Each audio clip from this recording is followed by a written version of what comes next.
What up, everybody? Nope. What up, everybody? Good morning and happy Friday. TGIF DK show coming to you from the TDS Sports Talk Studios this morning. Appreciate you tuning in. However, wherever you're tuning in from, you got those radio dials 105.1 FM, 790 AM. Online, stream it up at our website, sportstalk1051.com. Got your Alexa devices. Just say, yo, Alexa, play WAYY video streams also up and rolling YouTube, Facebook, Twitch, Instagram. But a very happy Friday to all of you. What do we have on our game plan for us this morning? Brewers completing a sweep yesterday, 5-2 victory over the Angels last night.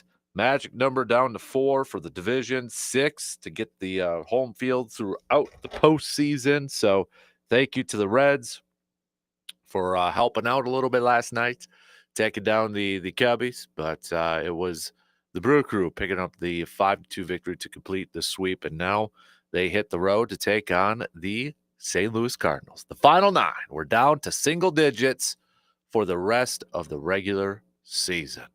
So Brewers sitting there at 94 wins. They need 3 more in their final 9 to set a franchise record for most wins in the regular season. Not too shabby. Not too shabby. So plenty of Brewers chats coming at you here this morning, especially when our guy B, Mr. Brandon Berg, will be joining us starting in the next hour. We'll recap this series, look ahead to the final 9, look ahead to a weekend series with the St. Louis Cardinals on the road before the Brewers then head over to the Padres and then wrap up the regular season at home against a Reds team that is still trying to get into the postseason as a wild card.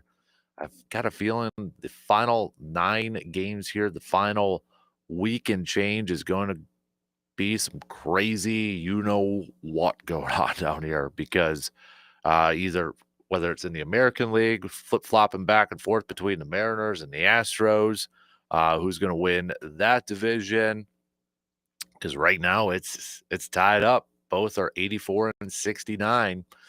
You got the Yankees maybe still trying to catch the Blue Jays for that AL East crown. You got Boston holding on to the final wild card spot right now. Cleveland's just 1.5 back here. They've won 7 in a row. Obviously, we know with the National League going on, Brewers on top, trying to not only win the division, but clinch home field throughout. The Diamondbacks are just 2 back from the Mets. Reds are just 2 back from the Mets. The Giants are 3 back. Cardinals falling down here a little bit. They're 5 back, but not ready to shut the door on the Cardinals at any point, right?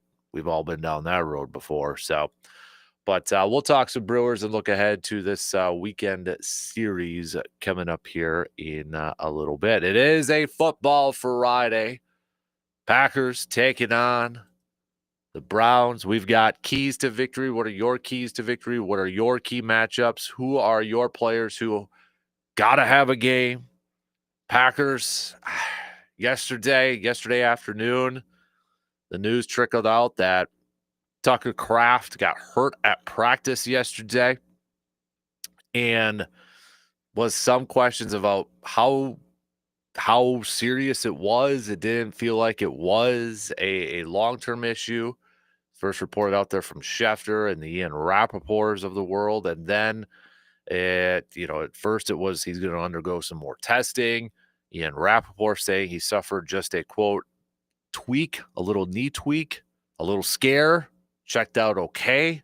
Still don't know if he's going to be able to go this weekend against Cleveland. So it's like, hey, bad news, Tucker Kraft got hurt. Good news, it's not hurt that bad, but haven't really gotten any clarity, any reassurances that he's going to be able to go this weekend against the Browns and such. So I guess maybe we'll find out a little bit more today after practice or getting the practice report in that. But fingers crossed that it's nothing really too serious, that he won't be out weeks and such. But man, it's definitely something you don't want to hear, especially like we've been been down that road before with Packers players getting knee injuries at practice and seeing how that has turned out. But it doesn't sound like it's, ACL or anything like that. But nonetheless, still don't want to hear that. But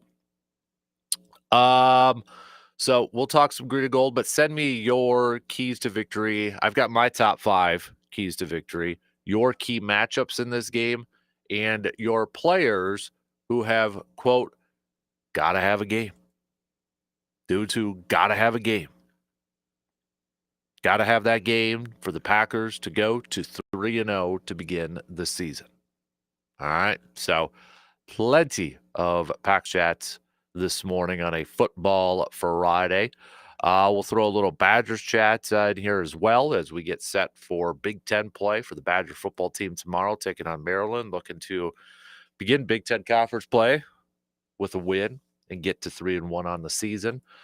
Blue Gold's also looking to stay undefeated as they'll be at Carson Park taking on Martin Luther tomorrow. So be a heck of a start there. I know UW Stout's taking on University of Northwestern, Minnesota over there too. So high school football is going on. We'll do some local sports roundup covering all that with Brandon.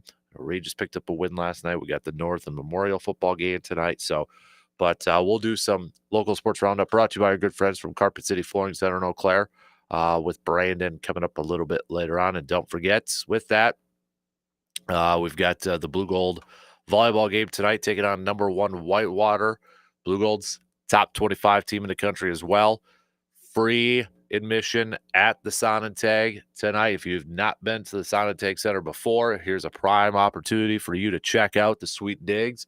But also, Blue Gold's want to set the attendance record, the Division III attendance record for a volleyball game.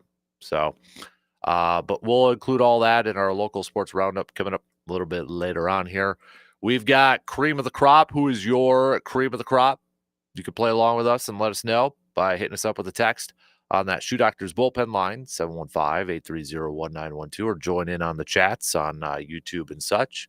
So we'll do that. We got an AJM Pump the Brakes Full Throttle. We'll play that coming up in the 8 o'clock hour as well. Inside the Training Room, Dr. Crow, a little under an hour from now. Plenty to catch up on with Dr. Crow, right? I mean, we've got quarterback injuries galore. Definitely talk about some of the Packer injuries with Jaden Reed.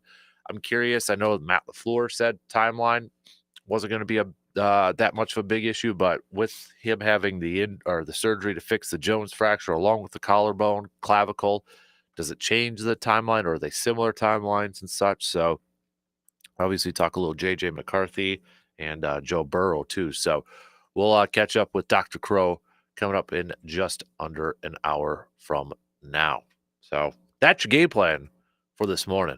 A big time loaded up game plan, right? But we're going to lead things off coming up here in just a few minutes. We're going to lead it off talking a little green and gold. Keys to victory. What are your keys to victory? So I've got my top 5.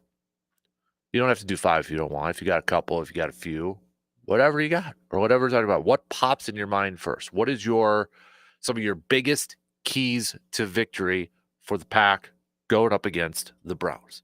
Some key matchups in this game. I think we all know probably one. It's whoever plays right tackle and matching up against Myles Garrett. Now, I know Myles Garrett has matched up quite a bit, majority going up against the left tackle. But if I'm Jim Schwartz, I don't overthink this. And I'm like, okay, they're not going to have Zach Tom out there, and especially if they're going to start Anthony Belton. I mean, come on now, let's not be stupid here. So I think we all know that's a key matchup. But what other key matchups are there out there? And your players, again, or not just players. We'll open it up to coaches too. Who's got to have a game? So let's just leave it that simple. Who has got to have a game? It's kind of like, everybody else does sleepers or key players and that. We're going to do our own spin on this thing, and we're going to call it who's got to have a game. We got to have you. Got to have you step up. Got to have you play at that high level. Like, there's a few different options out there. There's no question about it. And there's really no right or wrong answer. with it either.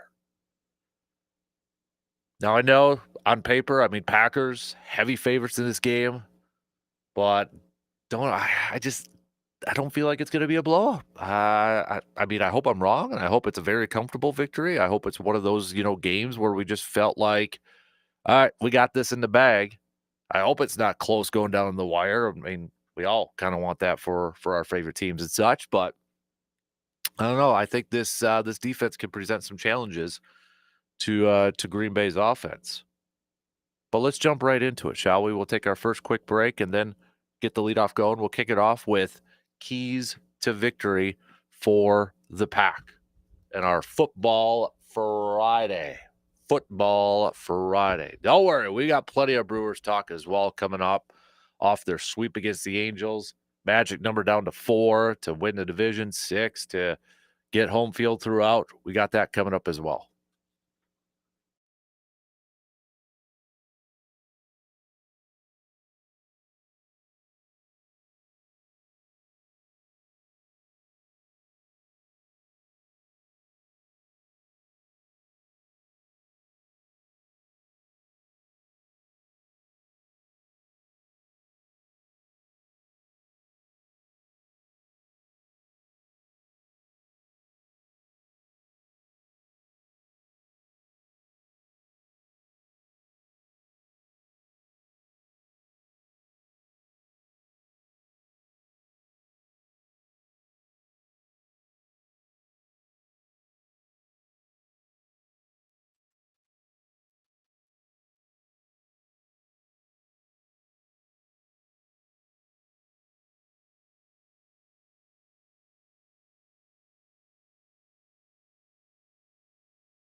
Oktoberfest begins today at the Northern Wisconsin State Fairgrounds. You can just head to our website, sportstalk1051.com. We got the link up there, the little icon there if you want to check out schedule of events and all the info you need for Oktoberfest. Again, begins today and goes on tomorrow.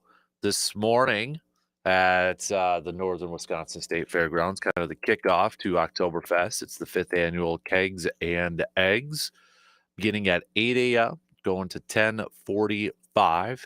Breakfast, brats, beer, polka, Bavarian hats, and more. The first 20 people get a free entry to Oktoberfest. Stand-up Bavarian hat attendees will get breakfast and one free drink ticket while supplies last. Free donations for 4-H and Oktoberfest are encouraged.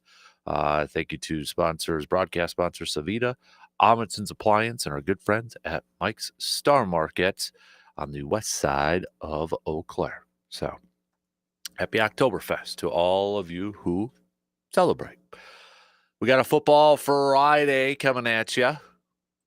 Packers taking on the Browns. Let's lead it off with that.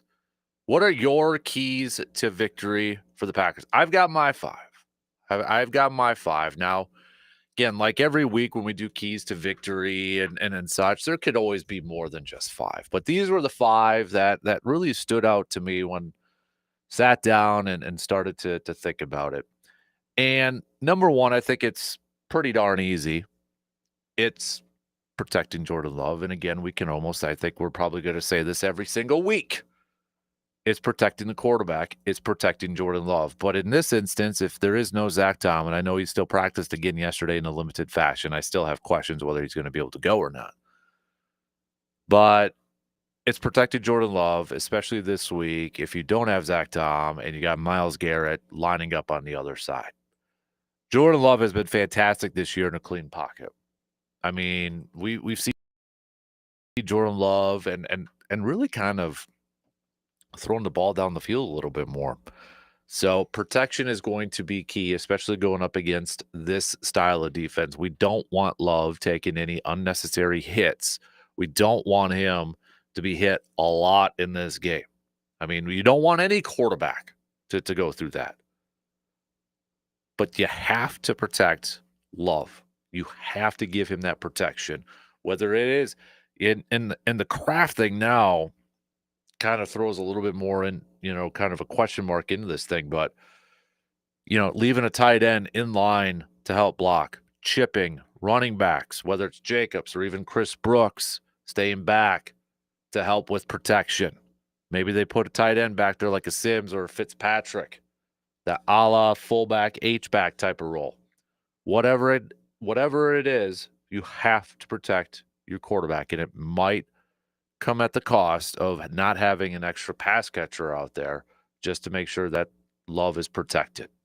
Protecting Jordan Love, offensive line play, key to victory, number 1. Number 2, I think with that, if you are going to have extra protection in where maybe you have to leave that tight end or maybe you have to leave a running back in, it just makes it more important to be creative on offense. I feel like Matt LaFleur in this game going up against a stingy defense where they are number 1 in stopping the run, number 3 in passing defense, number 1 overall in yards allowed. I think Matt LaFleur's got to be a little bit creative in this one, maybe opening up that playbook a little bit more. And especially with no Jaden Reed and possibly no Tucker Kraft in this game, being creative is going to be a little bit more important. Trying to manufacture or scheme up plays and formations to move that ball down the field and come away with points. It's going to be an interesting chess match, I think, between Matt LaFleur and Jim Schwartz, the defensive coordinator for the Cleveland Browns. But being creative on offense, I think, is going to be a key to help the Packers score enough points to win this ball game. And related to that is getting Matthew Golden involved in the game. And that's my 3rd key to victory, finding ways to get the rookie wide receiver a little bit more involved in this game, because I feel like he is a guy that can step into if you want to call it the Jaden Reed role. Jaden Reed is such a dynamic player that he could do multiple different things within his offense. I think too many people just pigeonhole him as being a slot receiver, but he does more than that. He could play on the outside. He could play in the slot. He could go across the middle. He could go deep. He can do some end arounds. He could do some jet sweeps. Matthew Golden can do those as well. Matthew Golden has the speed to be a big play receiver. And I know there's some fans already frustrated he hasn't been more involved in the first 2 weeks of his career. Here's an opportunity, and I think you have to get him more involved, whether it is deep balls, intermediate throws, end arounds, jet sweeps, just getting the ball in his hands and utilizing his athleticism and utilizing his speed, I think is going to be a key for the offense to have success going up against the Browns on Sunday. Number 4, you have to create turnovers.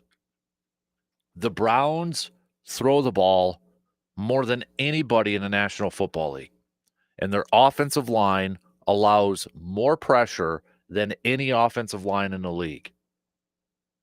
If you're hearing that and you are a Packers fan, how do you not get goosebumps thinking like, ooh, getting chills?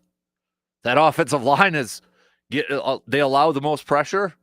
They throw the ball more. Oh yeah, here we go. You thought the first 2 weeks of pressure was awesome to watch?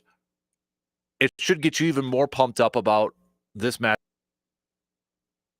So creating turnovers, getting that pressure, but then creating turnovers off that pressure. I'm letting Micah Parsons hunt. I'm letting those guys pin the ears back and get after Joe Flacco, the statue back there. Go after him. This offense is susceptible to turning the ball over. So get after it. Get after him. Put the pressure on him. And if you're the secondary of Green Bay, come away with some picks. Come away with some turnovers. There should be opportunities in this game to do that. And it's all going to start up front. Everything just spells out. It spills out there that the Packers should be able to generate enough pressure, get after Joe Flacco, quarterback hits, get him under duress. Everything points to that. So go do it. Get it done. I like what Jeff Hafley had to say in his presser yesterday. He's like, this is our first road trip, our first time with our show on the road. I like how he said that. Our show on the road, and we got to bring the juice. Dang right. Bring the juice on the road to the dog pound. Go be the hunters. And I got to imagine Micah Parsons is going to be unleashed a little bit more. But creating those turnovers. And then my 5th key is related to that as well. Capitalizing on opportunities. If you do get a turnover, or if you get into the red zone, you need to come away with points. Touchdowns more so than field goals, because this Browns defense can hold firm. We know. We went through it. 3rd best in the league at stopping the pass. Number 1 at stopping the run. They are a stingy defense. But if you get opportunities to put points on the board against this defense, you need to capitalize on those opportunities. If you get that pick, if you get into the red zone, if you get a pick or you get that turnover and you got a short field, score on that short field. If you get in the red zone, you better come away with points. And we'd all like to see touchdowns instead of always settling for field goals. You don't want to get into a field goal game. If you can jump out, I think, if Green Bay jumps out to an early lead in this game, 10-0, 13-0, whatever, early, and then you're forcing the Browns to have to throw even more where they can't try to run the football, you're playing into the hands of exactly what Green Bay wants to do. You're playing right in those hands. If Green Bay jumps out to a 14-0 lead, I don't want to completely say it's done, it's over with, because it is sports and we've seen crazier things in that, but it's playing right into the hands of what the defense wants to do, what the defense has been doing so well so far this year. So if you could jump out to that early lead, I think kind of an honorable mention key, not only to jumping out to an early lead, is going to be that first drive from Green Bay's offense. Looking at those, we always talk, or they always talk about the scripted plays, right? What is Matt LaFleur, Adam Stenavich, the Packers offense, what do those first plays look like? Are they generate points on their first drive and put the Browns in a hole right away? I think that could be, not to put a lot of stock into a first drive or anything, but I mean to put the Browns in a hole early. I mean, come on now, that would be a big boost. You look at the first game of the season against the Lions. Green Bay, what'd they do? Went down, scored. Green Bay had a scoring chance in the first drive against Washington. They could have settled for a field goal. They went for it on fourth down. That was that short pass to Golden. But the defense came out, quick 3 and out, second drive, touchdown. Scoring early, putting Cleveland in a hole early. Getting them out of maybe what they want to try to accomplish on offense. If you get them into obvious passing situations or they're going to get into a pass-heavy offense, it's going to feed into Green Bay's defense, and it's going to feed into those pass rushers and those unique pass schemes or pass rushing schemes that they want to run with Van Ness, with Parsons, with Rashawn Gary, all on the field at the same time. And I think, some of the key matchups in this game is obviously going to be whoever is trying to block Myles Garrett. If Myles Garrett's going to line up primarily on the right side, it's whoever is right tackle, whether it's going to be Morgan, Tom, Belton. If he's on the left side, it's going to be Rasheed Walker. Wherever Myles Garrett's at, we've seen Myles Garrett line up over the center too. So essentially, key matchup: Packers offensive line, Myles Garrett. Let's just make it simple, right? But I would say another key matchup is going to be Matt LaFleur versus Jim Schwartz, the chess match between those two. How does Matt LaFleur dial up plays, call up plays to get scoring opportunities on a very stingy defense? And on the flip side, how does Jim Schwartz dial up defensive and trying to confuse Jordan Love and trying to confuse Matt LaFleur? Matt LaFleur, when he gets a step ahead of a defensive coordinator in play calling, dude's awesome. He's fantastic. And if you give him that step, he's going to take it. And it's very hard to catch up to him.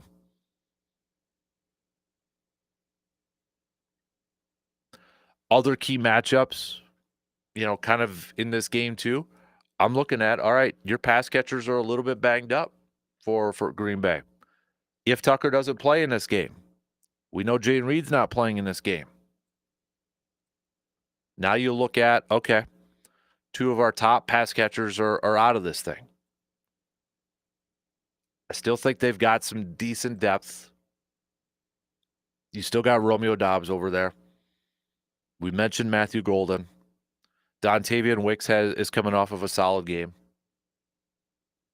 I think this is probably an opportunity here for Lucas Musgrave. But you look at the secondary of Cleveland, you still got a Denzel Ward back there. Greg Newsome, remember him coming on draft a few years ago? A lot of Packers fans wanted Greg Newsome to go to Green Bay in that. But I'm looking at, okay, assuming maybe that Denzel Ward might be on Romeo a little bit more.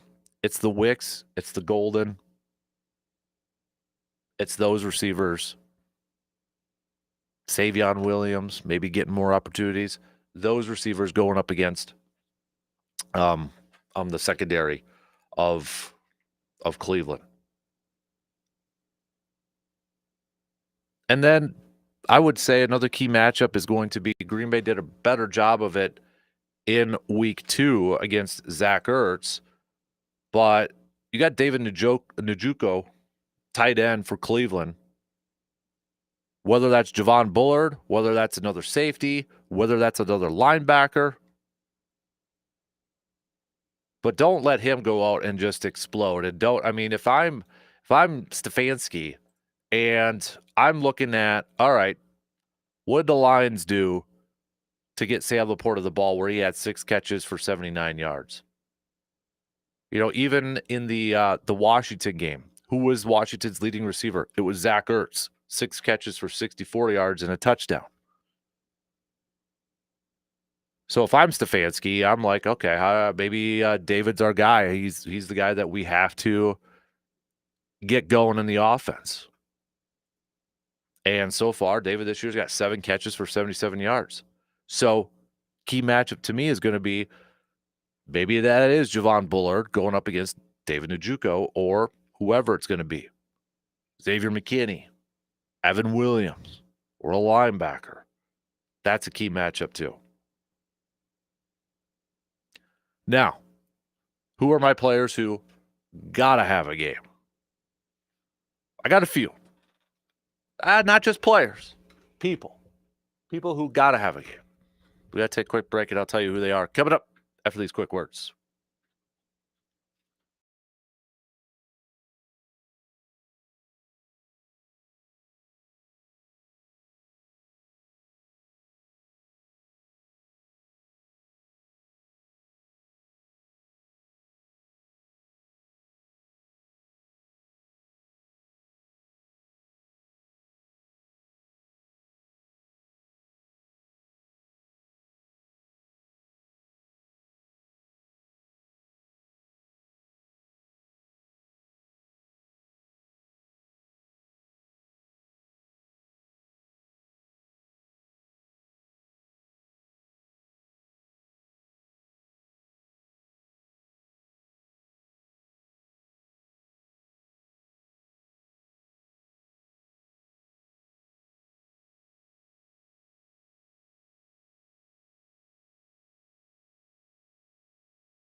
This Sunday, we're going to be hanging out at the VFW Post 305, located on Star Avenue, for Packtoberfest, starting up at 9 a.m. VFW Post is going to have their breakfast buffet going on, plus we'll have some brats from Mike's Star Market over there. We'll do a special pregame show starting at 10. I believe C-Bomb's going to be joining me for that.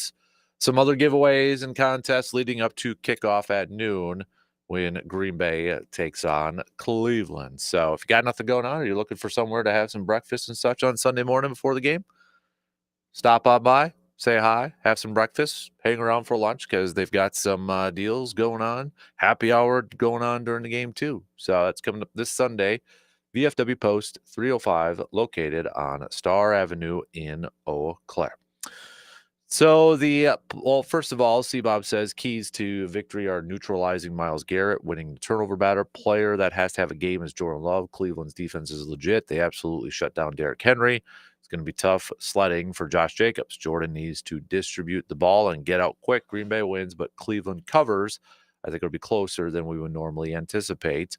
Zach on our video stream on the YouTube channel. Go join Zach over there. Chat it up with him. Keys to victory. Jay Love takes care of the ball. Defense needs to get some turnovers. Matt needs to have a good game plan, find a way to run the football. I think it's time to unleash Parsons, and they have to contain Myles Garrett. So the people that I believe have got to have a game in this one. I'm changing it from players to people because I do want to include Matt LaFleur on this. I think he's got to have a game with his game plan, calling the game, play calls, going up against Jim Schwartz's defense. I think Matt LaFleur's got to have a game. I think Jordan Love's got to have a game.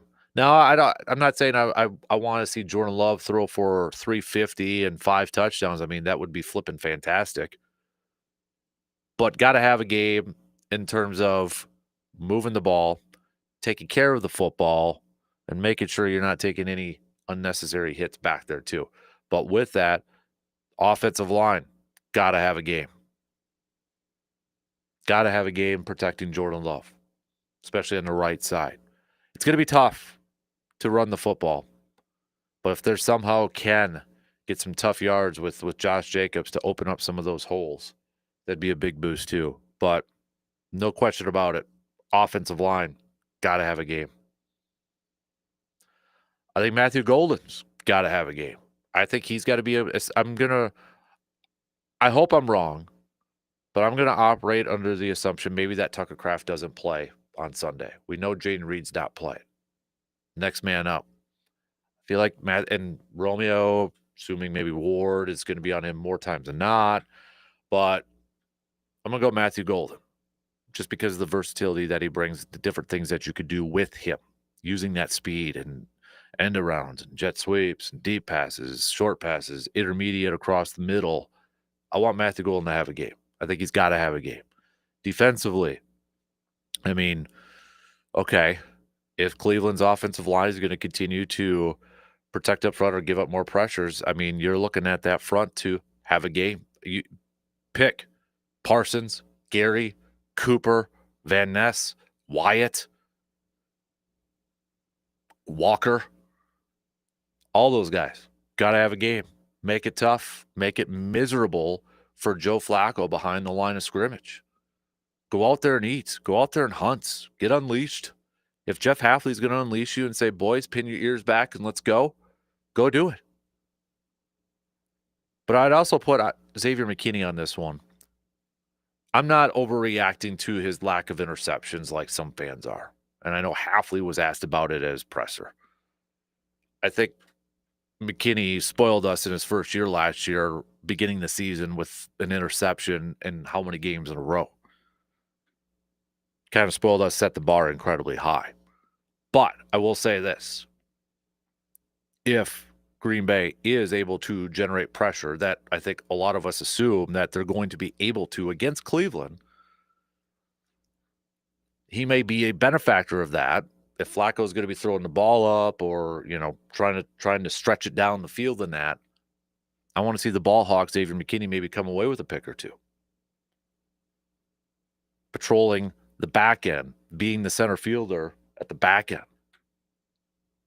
I want to see that. I want to see Xavier McKinney have a game because I want to see some turnovers in this one. So you could pick a lot of guys in the secondary. You could pick a Javon Bullard. Javon Bullard would be a good one too. Javon Bullard's got to have a game, I think. Matching up against the tight ends. I'd throw him in that category. I've got to have a game. But if you want to throw in Evan Williams, you want to throw in one of the corners like Keyshawn or Valentine or Hobbs because of the picks, I got no problem with that. But I'll go with McKinney on this one, who's got to have a game. I want to see a pick. Bold predictions. All right, bold predictions for this game. I'm going to say McKinney.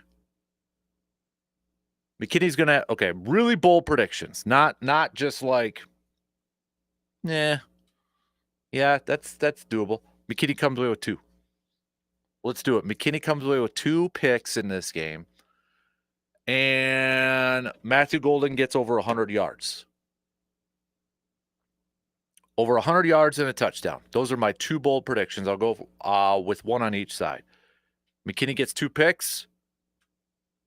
Matthew Golden gets over 100 yards and a touchdown. That's what I'm going to roll with. What are your bold predictions? Send me some really good ones. We did this for last week against the Commanders, and we had some really good ones. Now I'm talking like bold, not like Jordan Love will throw 1 touchdown pass. That's not a bold prediction. Jordan Love throwing 5 touchdown passes is a bold prediction. Give me something really bold, okay? Bold one might even be Josh Jacobs running for over 100 yards against this defense. I might count that as a bold one. But, yeah, send those on over to me. Hit me up with a text, 715-830-1912. Or you can comment on the video streams. All right, let's take our final break, and then we're going to wrap up the first hour already, but plenty more football talk to go in the next 3 hours. Plenty more Packers talk. We'll finish it up this hour. Still talking some green and gold. We got some Brewers chat as well. Brewers sweeping the Angels last night. Magic number down to 4 to win the division, 6 to get home field throughout. So we'll talk about that with B. We've got Dr. Crow coming up just past the 7 o'clock hour inside the training room. Plenty to catch up on with him. We'll definitely talk about some of the Packers injuries, J.J. McCarthy, Joe Burrow, et cetera, et cetera, et cetera.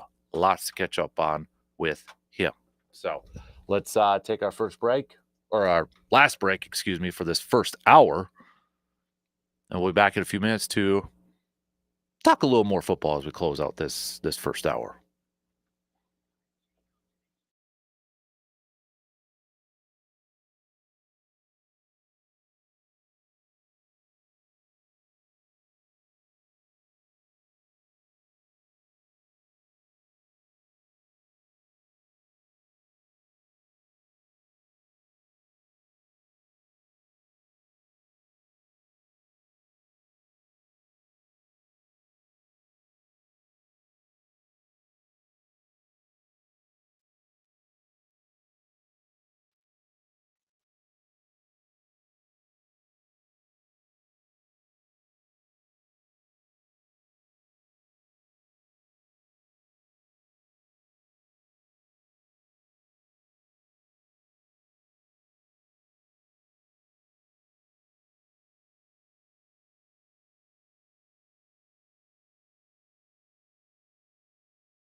Hy-Vee in Eau Claire makes grocery shopping simple. You'll find fresh produce, quality meats, a full-service deli, and a bakery with something for everyone. There's a wide selection of everyday essentials and plenty of ready-to-eat options when you're short on time.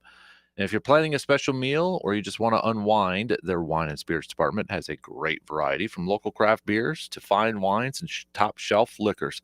It's everything you need in one stop. Whether you're planning a big meal or just picking up a few things, see the difference today by shopping at Hy-Vee in Eau Claire. Don't forget to grab your 6 packs of Man Cave Lights there for game time.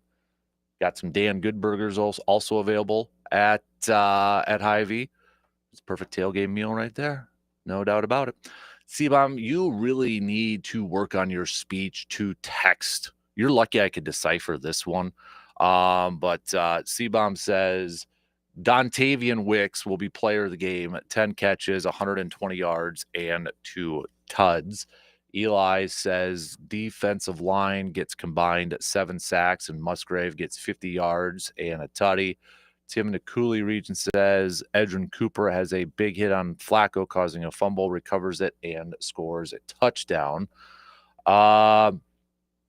We've got James on the YouTube stream saying Parsons has his first 4-sack game for the Packers, and the offense makes the best defense in the NFL look pedestrian. So, all right, keep sending me those bold predictions on this Friday morning. Let's get some good ones out there, right? Think outside the box. These are some good ones already. I like where you guys' minds are at on this. I like it. I like it a lot. Keep them coming, okay, throughout the morning for the next couple of hours. Hey, don't forget, if you are, in your office, going to be in your office, going to be at work, or maybe you're at home, you can pop us up on your smart TV. Just look up the YouTube app, have that up there. You can bring it up on your TV. You can also join in the chat with Zach, James, and others who are chatting it back and forth over there. Let's get that thing popping, all right? Look us up on the YouTube channel. If you're stuck at your job and you got the computer up, you can have that up that way, all right? Never miss a thing. Plenty more green and gold chat coming your way. We had Buffalo last night, beginning the season 3-0, taking down the Dolphins 31-21, thanks to a late field goal by Buffalo. So Mike McDaniel, is the seat getting hotter and hotter. But if you have not made the rest of your picks for this weekend's games, make sure you this is your friendly reminder to get your picks in for our Pro Football Weekly Pick'em Challenge through our website. All right, if you've been making picks, you already know the dang drill. You know where to go. It's the Fan Cave tab, and scroll all the way down to the bottom, sign in, and make your picks. Our leaderboard right now for our Pro Football Weekly Pick'em Challenge, where is it at here? Carl, Todd, and Brian all at 27. And we got a few of you at 26 and a couple or a few more at 25. So it's anybody's ball game at this point in time. How about now I'm not doing this one. Can I see where the survival one's at? Who's leading with the survival? Oh, C-Bomb's the first name on the leaderboard for the survivor one. Now, to be fair, there's a lot of people tied for first on this one, but at least when I brought up C-Bomb's name is the first one on there. How does that work? Oh, the tiebreaker stuff on there. Look at that. C-Bomb. First place for something for the first time in his life. Well, except for when he won MVP at slow pitch softball state. Right, C-Bomb? I hope you're still listening for that. Boomer Tony says, morning DK, bold prediction. Our defense knocks Flacco out of the game and Shedeur Sanders comes in and throws his first NFL touchdown. That is a bold prediction. Shedeur over Dylan Gabriel. That is a bold prediction, Boomer Tony. Good to hear from you this morning. So keep those coming. Keep them coming. As we said, Dr. Crow will be joining us just past top of the hour. We'll do a little inside the trading room with him. Lots to catch up on with Dr. Crow, especially when it comes to quarterbacks. This was a bad week for starting quarterbacks in the league, including his quarterback, J.J. McCarthy. So we'll hit that up. Joe Burrow, talk a little bit about Jaden Reed's recovery from 2 surgeries that he's had this week. So C-Bomb was listening too, so I like it. But yeah, we'll get to that. It's coming up a little bit later on. We've got Morgan here for the next couple of hours. Good morning, or a couple hours, couple minutes. Freudian slip. Yeah. How about that? So you're suited up in your Packer gear, ready It's to go. hot in here though. It is a little toasty in here, not gonna lie. Yeah. So I heard you call out. Was it C-Bomb that had the slow pitch trophy? Oh yeah, he's probably got that above his bed. Okay. The MVP, Class D slow pitch softball MVP. So. Okay, so take me back to your archives. What's your proudest ribbon trophy moment? I know there's the beer trophy here right to my right that stands tall It's and proud actually in the going to be studio. going into recycling here pretty soon. So. You're not going to keep it? No. What? Is that because you're an adult? Yeah. But when you were younger, that thing made the first move. You would have bubble wrapped that. Oh, yeah. Well, you could tell from the dents how many times I've moved it. Oh, my gosh. I got it in college. To see it go. It was in my room in my last house, my college year. Pride and joy in my bedroom. And it should be because everything's referenced. There's some Busch Light cans. There's some Bud Light cans. There's Budweiser. There's Miller Lite. There's my favorite. Got Coors. On the bottom, That's my favorite. I see the blue ribbon shining. So was there a ribbon or a trophy or something from the Dan Kasper collection that you'll never get rid of? It's got to be the hole-in-one. Okay. Take us through it. Well, the golf course gave away trophies if you got a hole-in-one. It's got my name and the hole on there. How old were you? Why? How old were you? Oh, how old was I? Yeah. Oh, I thought I was 16. Okay. 15, 16. Yeah, 16. And do you remember what hole you hit it on? Yes. Of course. Hole 3, T-High, Medford. Is there another one coming in your future? No. You don't Fun story. A week later, I was inches away from hitting another one. Okay. Practice round. Inches away from a hole-in-one is not nearly as exciting as hitting a hole-in-one, though, is it? It happened within a week. So. You were hit. What did you do that week? Did you change it up? Like, that would have been something that most athletes would have said, okay, this is what I did. This is what I ate for breakfast. This is what I did that week. This is my lucky charm. These are the socks I was wearing. This is the stuff that I'm going to repeat and replicate because I'm having a streak week, man. That was a long time ago. I can't remember. Did you have a game day go-to, though? Because I know some kids they'll do donuts before a run, like quick burning sugar and stuff. Do you have a ritual or a? I had what do you call it? I don't want to say Lucky Charms, but like a thing in my pocket or in my bag. Yeah. Like a ball marker, specific one, sort of stuff like that. Did you do the goos or that kind of stuff? The goos? Yeah, like the runners that take the goos, like that oozy stuff that you rip open the packet and it's basically mouth slime. No. That's what like long marathoners or ultra marathoners will sometimes do the goos. No. It's Friday Night Lights, so I'm sure some people have some rituals before they hit the gridiron tonight. Yeah. So, well. Is there any new Packers season rituals that you're bringing in this year? I'm more mature now. Yeah, right. Yeah, I am. We'll see.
One of them. Beverly Hills residents are getting fed up with palm tree tourists. Hey, Danny, what are those? Several social media posts show people stopping in the middle of streets to take photos of the city's iconic palm trees. The trend was reportedly started by social media influencers. People have been seen stopped on streets like Rodeo Drive, Beverly Drive, and Canyon Drive with their phones and cameras pointed up at the trees. There are concerns about people getting hit by cars and impeding traffic by doing this. Last month, the Beverly Hills City Council considered creating a designated photo island, but ultimately decided it would attract even larger crowds. I'm Daniel Martindale. You know, we had a similar problem here. We thought, okay, let's throw Casper in a dunk tank. Anybody that doesn't agree with what he's been spewing off about sports gets a chance to whip that ball and put him right underwater. But ultimately decided it would attract even larger crowds. Our Sports Talk 105.1. I'm Morgan McCarthy.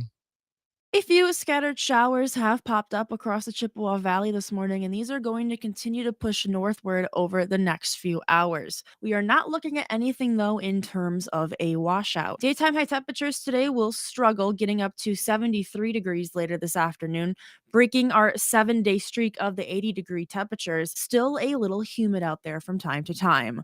I'm 13 First Alert meteorologist Sarah Lighthizer. From the first whistle to the final buzzer, from the locker room to the deer stand, it's sports Wisconsin style.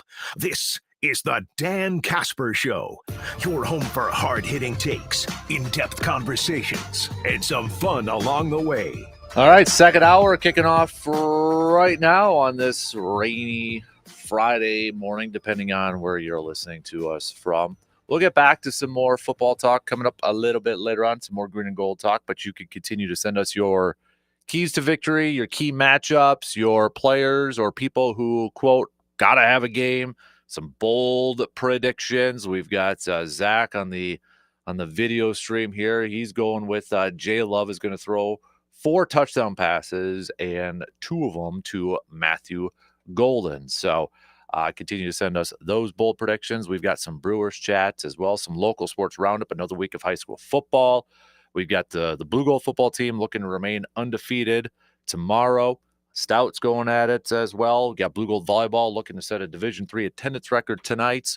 Go through all that for our local sports roundup coming up a little bit later on. But you know what time it is? Every Friday morning, we got to chat with our doc.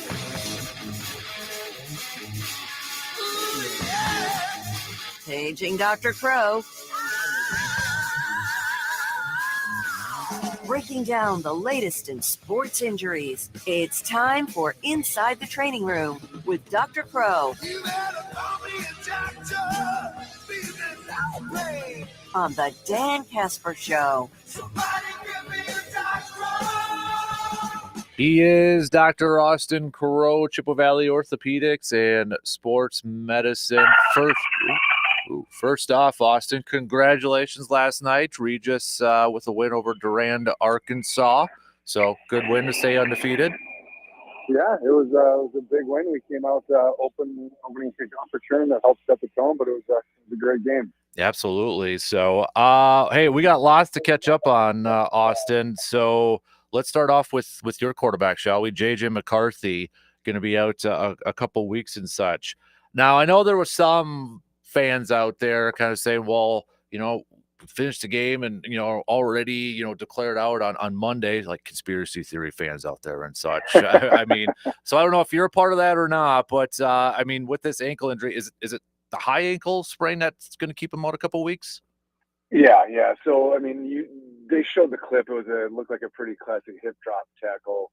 And the classic, basically kind of the foot gets stuck and you get this big extra rotation moment.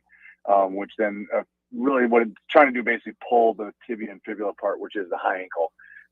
So, yeah, I mean, he was obviously able to get to the end of the game. And so I can see why some people, because I was at the game and it didn't look like it affected him, but I can tell you those high ankles, I mean, they can swell up, they can be nasty. So for a guy to miss time with a high ankle sprain is pretty standard. So, people are often able to play through kind of more standard lateral ankle sprains much more commonly, where these high ankles it is really hard to get around and move. So probably the adrenaline got him through the game, and then the ankle swells and starts hurting. And so it's not uncommon for a guy to miss. I mean, could be a couple weeks. I think I've heard him throw out 3 to 4 weeks, and that wouldn't surprise me. And I was kind of wondering too, I mean, would the swelling kind of maybe like come up after, he takes the tape off and all that stuff in a few hours after that, and that's where it really kind of popped up? Oh, absolutely. Yeah, you'll get that kind of delayed effect where it's like, there's the initial pain, but then when the swelling kicks in, and it absolutely worsens the symptoms. So there are plenty of guys who are able to kind of hobble through the end of a game, and all of a sudden it's like, wow, this is worse than I thought. Mhm. Is there any talk or any, I mean, I don't know what the degree would be. I mean, when we've talked about high ankle sprains, it's that Mhm. surgery afterwards. Is there anything with that, or is he not, it doesn't sound like it's that type of high ankle sprain? Yeah, I'm sure he got an MRI to assess the severity. So kind of the classic, grade 1, 2, 3 injury pattern.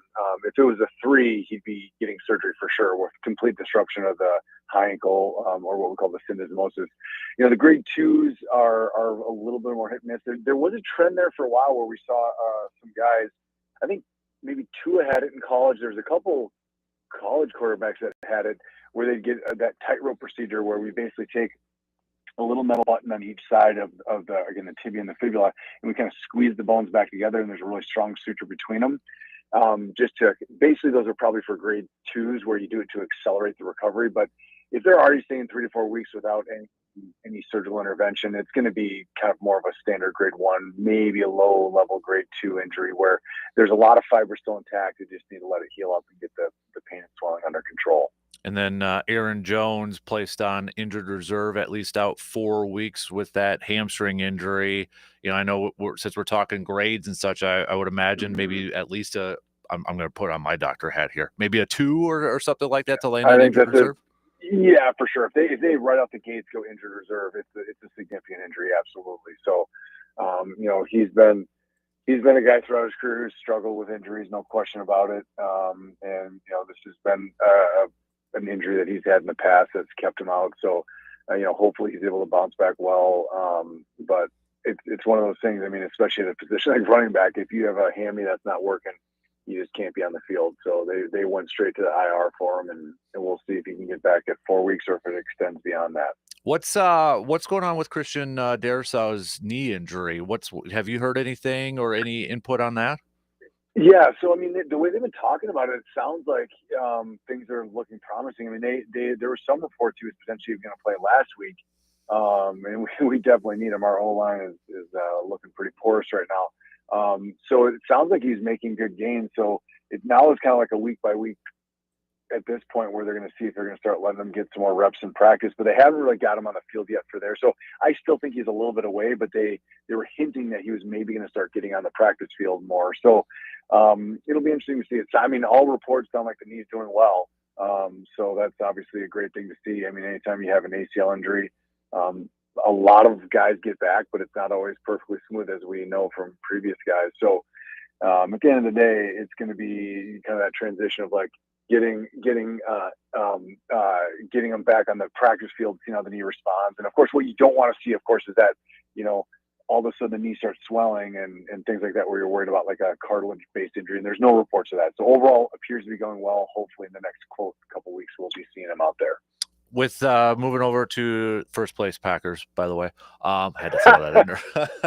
Jaden Reed, we know had the clavicle injury and surgery, but also apparently got the foot surgery with it too, that Jones fracture. So my question to you is, would that be a similar timeline? Because when they were talking about the clavicle injury, he could be back in November, but since he had the surgery on the foot, would that make him out longer? Would it be a similar time pattern, and what do you think about having him do both surgeries at once? Yeah, interesting move. I think I would be, I don't know, say hesitant, but at least think about it, because often when you do, the Jones surgery, so that what we do is we basically take a solid screw and fire it right up the basically the fifth metatarsal where that Jones fracture is at the base. You often keep them limited weight bearing. So what does that mean? It means the crutches or something to help him get around. Well, he just had surgery on the clavicle as well. I bet he's probably using a knee scooter then to help him get around without loading that shoulder. So that's probably how they're getting around it.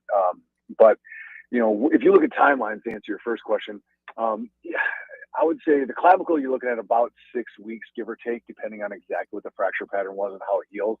Right in that window, 6, 7, 8 weeks, somewhere in there. Now on the flip side, if you're talking about the Jones, I would expect it to be a little longer than that. But I mean, the question is this a Jones fracture? So when we get those, sometimes you diagnose those on X-ray where there's actually literally a visible break. You're like, all right, that there's a full fracture there. Sometimes we see them on MRI where it's basically more of a stress reaction, early stress fracture. So if they're treating it more like that, and they'll still call it a Jones fracture, but if it's not a displaced fracture, it may heal more quickly. And especially because they were treating it without surgery, I wonder if that's more of what it was. They haven't disclosed that, but point being, if it's more on that stress reaction, stress fracture side, that's something that could certainly be back by that 6, 7, 8 week, same kind of window. But if it was a full displaced Jones, usually we keep them out probably another month beyond that. So I think time will tell which way it was. And my guess is if they're like, hey, let's just do them both, timeline will be similar. I bet it's going to be more of that kind of stress reaction, stress fracture, as opposed to a full displaced Jones fracture. Interesting. Now, this one just happened yesterday. We don't really know a whole lot about it, but there was reports coming through that Tucker Kraft hurt his knee in practice yesterday. Status unknown, not knowing how severe it was. And then you had the national people coming out saying, well, it's just a tweak. It was just a little bit of a scare and such. So, I mean, is that an official diagnosis, tweak of the knee when you hear something like that? It is a grade 2 tweak. No. I mean, my suspicion is going to be like basically probably a buckling event. And especially when they're non-contact, everyone obviously gets very nervous. So I would imagine something like that happened. But from all initial reports, sounds like everything checked out well. So that means that the ligaments feel good. There's no swelling in the knee. He's probably having little to no pain. But probably what it is a combination of maybe a small bone bruise, or maybe like a low-grade MCL or LCL injury that's not going to keep him out at all, and something that most guys can play through without really any ill effect. So that's the assumption, certainly. But from what the initial discussion was, it sounds like people thought it was something bad, and then all of a sudden it's like, oh, it turns out it's not as big a deal. So that's obviously great news for you guys. Yeah. Zach Tom, I want to just kind of talk about him for a second because obviously he had that injury week 1, where Jordan Love got pushed into him and Zach Tom landed. It looked like it was his hip, but they kept calling it oblique. And he's back at practice, but he made a comment earlier this week saying, it still hurts to kind of run straight. When he moves side to side, he's good, but there's still pain when he runs forward. When you hear somebody kind of describe that, what are some of the possibilities that maybe he's kind of going through right now? Yeah, I mean, when you're moving in the straight line, I mean, you're still going to get rotation through your, torso and upper body. So that's really where the obliques come into play. If he's talking about like shuffling side to side, you're not going to get as much of that rotation at your core. So, I mean, that does fit with kind of that oblique injury, off of that kind of hip pointer area, because that's your obliques. That's where they insert. It's like if because I remember the initial reports were hip pointer, which is traditionally basically a bad contusion right at the pelvic rim on the side of your hip. Your iliac crest is what we call it. And so that's where the obliques insert. So then now it's more kind of evolved into this. Like we think it's more of like an oblique injury. So that'd be more of the muscle itself. So either way, that would make some sense. So again, you run in line. I mean, even though you're moving in a straight line, I mean, your upper body and lower body are rotating in opposite directions, right? That's how you stay balanced. And that kind of rotational torsion, that definitely puts some stress through their oblique. So at the end of the day, that kind of fits with that pattern of an oblique injury.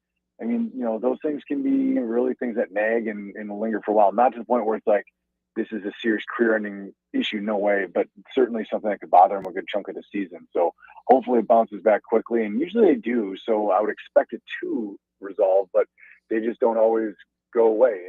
And as you try to return to activity, sometimes the goal and hope is like, hey, we're getting back, it's feeling better, and then all of a sudden you kind of tweak it, the word of the day, tweak it again, and all of a sudden it's like, oh, it's a bit of a setback. So with these muscle-based ones, you do see that relatively frequently where you have a plan. It's like, all right, this week we're going to get back to do some light contact and practice. How's it go?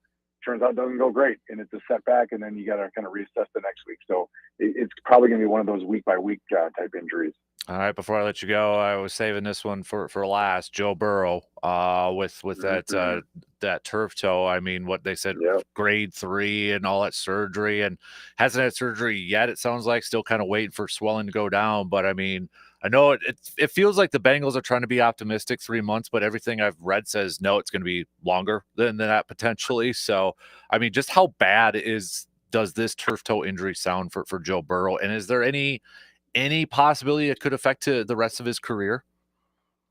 The answer is big time injury, and absolutely can be an issue career wise. I mean, there's surgeries that we have that are just really reproducible and have really high success rates. And then there's surgeries that are a little more challenging. You know, the one thing is he's already been through one of them. I mean, we talked about with his wrist injury last year. I mean, you remember me saying like this is a potentially a career-ending injury. Yeah. He came back just amazing for that. So that is fantastic for him. Turf toe is the same thing. I mean, that's a surgery that basically, just to kind of recap what that is. So basically the really thick capsular structure ligament on the bottom of your great toe at that joint. It's a thickening that we call the plantar plate. And so what turf toe is where the toe gets dorsiflexed up or pushed up and it rips that plate. And a grade 3 means it ripped all the way off. Occasionally you'll even have injuries to we call them the sesamoids, which are two little bones. Think like the kneecap sits in the front of you have two little tiny bones that sit in the bottom of that toe. Those can be involved and torn as well. So especially if you start getting involvement of the sesamoids, I mean, those are just it's a crapshoot, just to put it bluntly. And again, turf toe sounds like such a benign thing. It's like, it's a toe. Come on, guy, get out there. But it's about half of your strength comes off that part of the foot. And so, luckily he's a quarterback, not a running back or receiver. But still, I mean, you need to be at least somewhat mobile. So when these don't turn out well, some guys end up getting early arthritis to that joint. Some people have persistent pain and stiffness. I do think that it would be something for you to be able to compensate and just make a really rigid sole in the shoe and just say, look, you're just not going to be exactly as mobile as you used to be.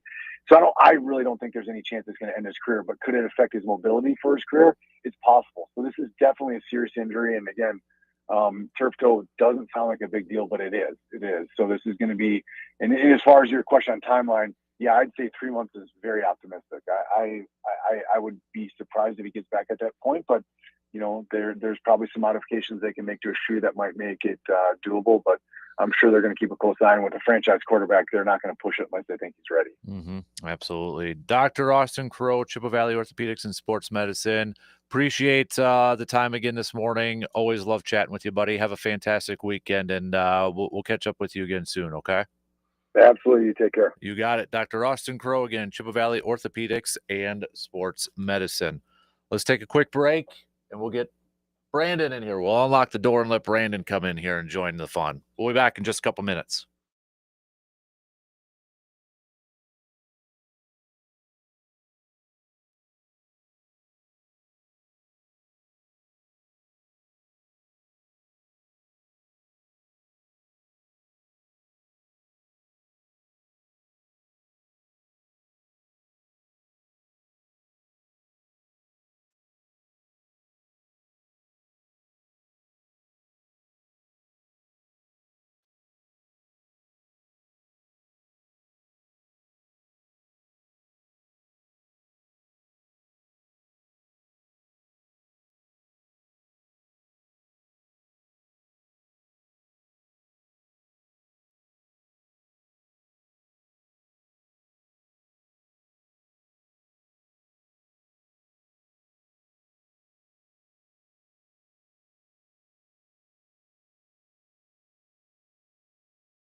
If your vehicle is in need of an oil change or maybe some new tires before the winter season comes, or maybe you need some engine work done, go visit our good friends at AJM Automotive in Eau Claire, located at 1919 Brackett Avenue. Just give them a call today at 715-835-9523 to set up your appointment, and keep that number handy too, because they do provide towing services. And speaking of maybe some upcoming, we're getting that time of the year, if you want to get your snow blowers ready to go, they can do some tune-ups and some small engine work as well. They do it all at AJM Automotive in Eau Claire. Good morning, Brandon. Good morning. How are you? Not too bad. How are you? How are you? C-Bomb, you can't be texting and then going to the video stream and on the texting line. I mean, it's confusing me right now. He says, Dan, you look amazing. Brandon, let's just say I like his shirt. Had he already given up on the Viking season? Well, you gotta stay on the video stream, because I've been thinking. Is C-Bomb just spamming every possible way to communicate with you? Well, Is he sending a carrier pigeon or something too? I should shun him, because he apparently played in a golf outing and bragging that he won that with our buddy Andrew, and I didn't get the invite. Oh, geez. And I let C-Bomb golf with me at the Kasper Classic, but guess I know where I rank on that. So, but I've been thinking about, I think we're going to move the video stream exclusively to YouTube now. So, plus, because I think I'm going to do that. I'm going to do that. So, if you do watch on Facebook, you're going to have to go to YouTube. If you're on YouTube already, you're fine. You're good to go. So, Surveyor says, good morning, DK. Happy Football Friday. Since it is Football Friday, I have a trivia question for you if you're up for it. Sure. Why don't you text it on over while we talk some Brewers? Shall we? Should we do a little Brewers since you've got the Shuckers shirt on? Gosh darn Shuckers. Brewers sweeping the Angels. Magic number getting down to 4 for the division. I believe it's 6 for the top spot in the National League and such. So just 9 left to go here. You got the pesky Cardinals now. You got to go over to St. Louis, and then it's a really weird West Coast 3-game against the Padres, and then beat it back to face the Reds, who are still just a couple games outside. I mean, the Cardinals only 4.5 out from a wild card spot here too, Brandon. But taking 3 out of the or taking all 3 against the Angels from this series. How do you like how the Brewers are playing right now with just 9 to go, man? I mean, they took care of business. I mean, that's when you're going into a series like that against an Angels team that obviously is not playing particularly well. Mm-hmm. Well, for the last several years, but this year too. But when you go into that series, and it was maybe a little less drama. I mean, obviously not last night was standing, but for the most part, it's been they get a lead, they keep the lead. In the first 2 games, it was they expand the lead. Like, that's kind of what you want to see in a series where you're kind of outclassing another team, especially at home. I mean, but as the Phillies kind of gained a little ground. I mean, the Cubs are still playing well. I mean, to be able to just go do that's very important as you get ready. Now they're gone, but you head out on your last road trip of the regular season. So, I think it's just important to be able to kind of come out and take care of business and do it in kind of a workman-like way. So we got Quintana on the injured list, although it doesn't sound too serious and such. But I don't know if that would affect playoff availability, the whole 4th man rotation sort of thing. But it sounds like Robert Gasser's. I mean, Pat Murphy the other day said, I think you'll see him soon. Would he be playoff eligible then? Yeah. Okay. Yeah. So if you're in the organization, I mean, the only issue with whether people are or not is you have to be in the organization by the end of August. Okay. That was the whole Josh Donaldson thing a couple years ago, because he was signed like it was like August 31st. Gotcha. And that was kind of the case this year with Luis Rios, who is now playing in AAA with Nashville, where he would be eligible because he joined the organization on the last possible day you can to be playoff eligible, which is the end of August. So, yeah, Robert Gasser certainly would be. Okay. Well, would you expect him to be on? I mean, I don't know. I feel like I want him to get some work at the major league level beforehand. Right. I mean, to me, the interesting possibility with Robert Gasser is not necessarily as a starter. It's kind of as a multi-inning reliever, from the left side. And, he had such a good introduction to the majors last year, but that was 15 months ago. Yeah. Something like that. So you're right. I think you definitely want to have some success, even if it's, he joins the team, say Sunday, and he's there for the rest of the season. Like, if he gets that last week and he has a couple outings where he looks good, well, maybe then there's something to that, because I think there's definitely a potential role there as a multi-inning guy.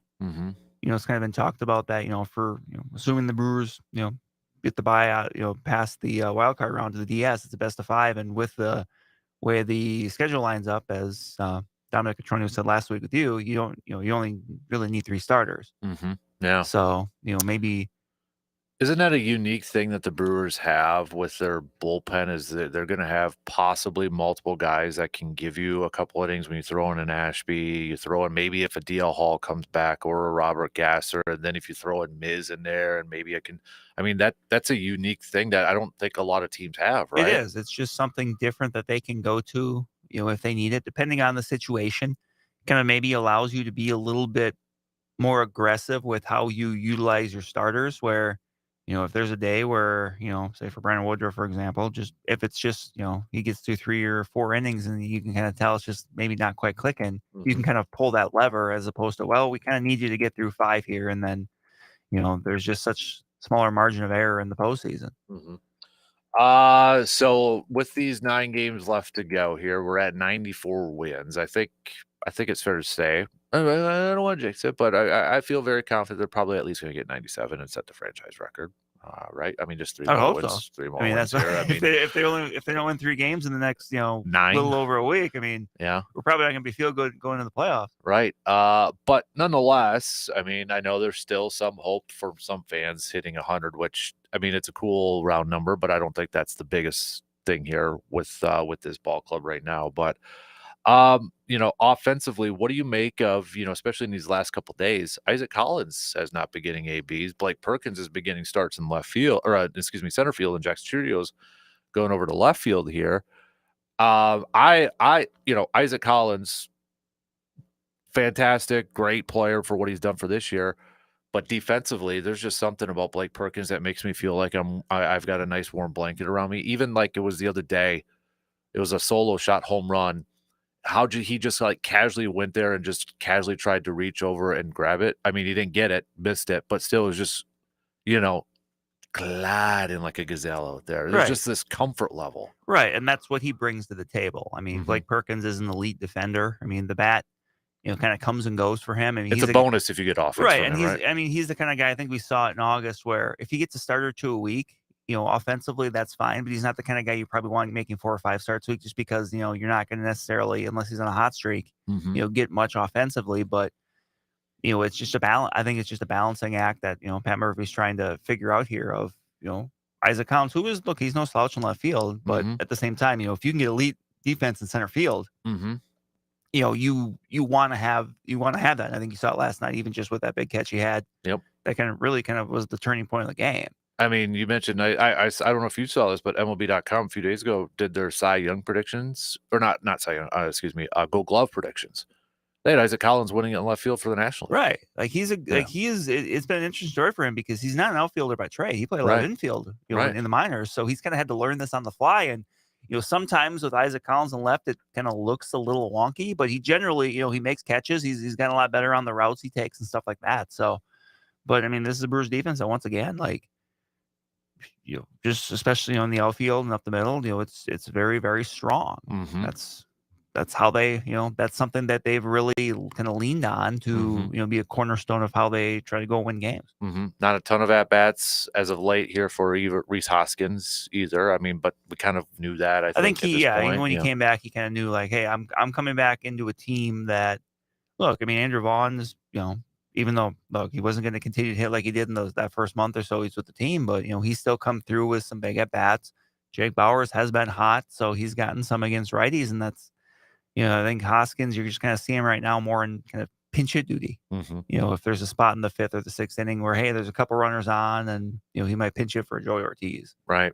Yelich got his 100th RBI last night. 1 home run away from getting 30. And I was looking at this a couple days ago. Christian Yelich's career numbers each season is just like a fascinating thing to kind of look at. You look at his Marlins days. He wasn't a big power. We've talked about that. You've talked about that quite a bit. And then, when he comes to the Brewers, and then, you look at, he's only had a couple of 100 RBI seasons. When you think about it, I think the last one was his 18 season, because even in 19 he didn't have he would have if he didn't get hurt. Right. He had 44 home runs, but I think he had 97 RBIs.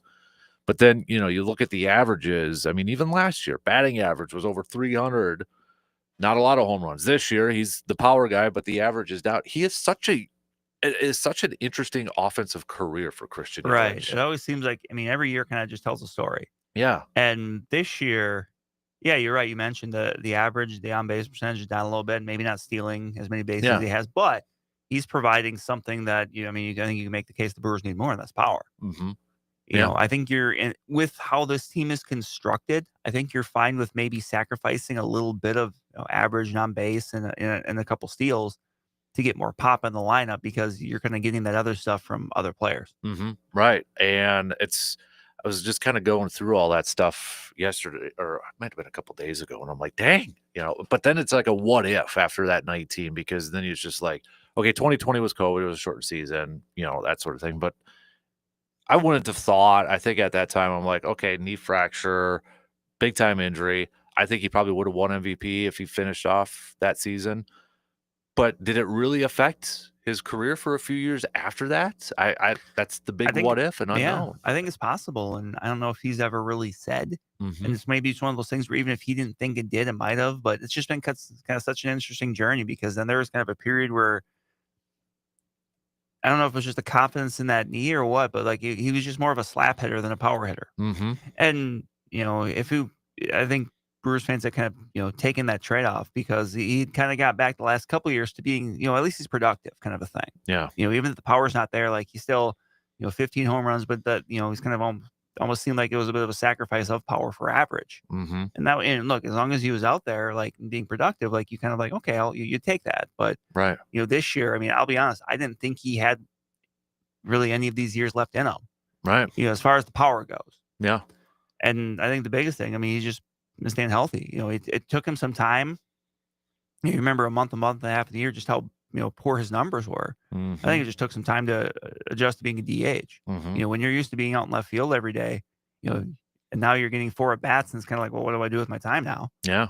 Like that takes time. There's, being a DH is kind of a unique challenge when, what are you doing when you're not in the batter's box? Yeah. How do you stay focused into the game? Right. I think it just took him some time to kind of figure out what to do with himself, mm-hmm. for the rest of the, rest of the game when he wasn't, in that batter's box. And this is his third highest home run total of his career too. There's only been 2 other times he's hit 30 or more, and it's 18 and 19. So, but it's such a, I don't know how else to describe it other than weird, kind of interesting type of career path that he's had so far. Mm-hmm. I don't know if it'll be a Hall of Fame type of career path, but for Brewers Hall of Fame, right? Absolutely. If this continues and he gets a few more of these, is he the next guy that gets his number retired? I think it's very possible. Like right now, he's kind of the big, to me, he's kind of like that's the most likely option. Mm-hmm. Especially I think if at some point here the Brewers, and this isn't necessarily all on him, but still it's going to be connected.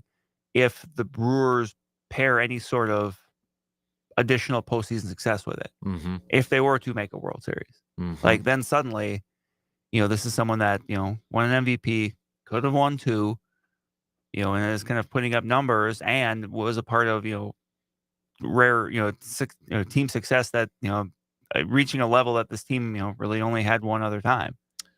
I'll give you a what if question. Brewers win the World Series this year. Christian Yelich, obviously the season he has, but postseason he was fantastic. Let's kind of say like almost a Braun 11 kind of postseason sort of thing. Let's hope for cleaner. Yeah, let's just say cleaner. No gummies. In terms of Brewers legacy, I don't know if anybody would top Robin Yount. When you think about best player of all time, it's still Robin Yount. But would Yelich be number 2 over maybe a Paul Molitor or something like that? He would. It would be 2 or 3, I think, in there.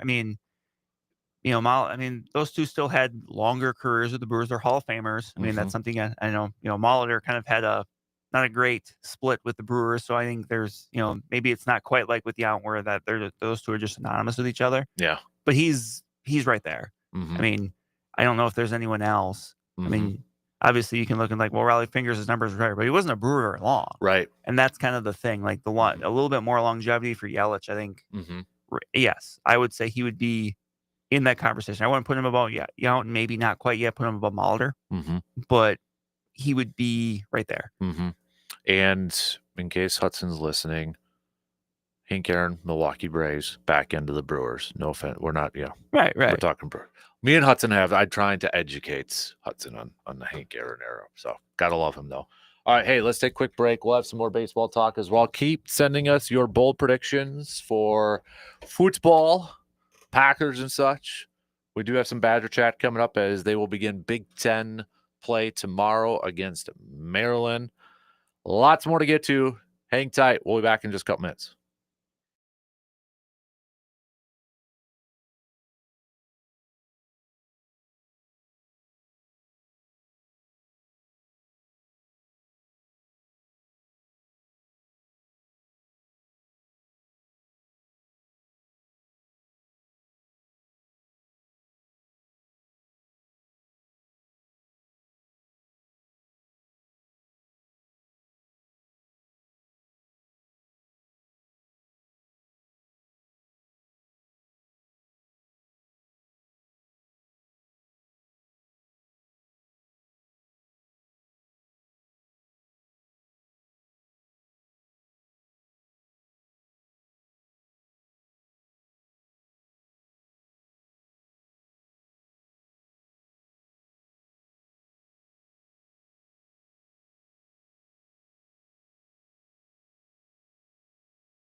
We're going to do our local sports roundup just past 9 o'clock this morning, brought to you by Carpet City Flooring Center, our good friends from Carpet City Flooring Center. If you're looking to update your floor or your home with some new floors or your workspace, man caves, all that good stuff, go visit our good friends at Carpet City Flooring Center in Eau Claire, whether it's for tile, carpet, luxury vinyl planks, or you're just not quite sure what would work in your space, what would work within your budget. The awesome people over there will help you figure that out.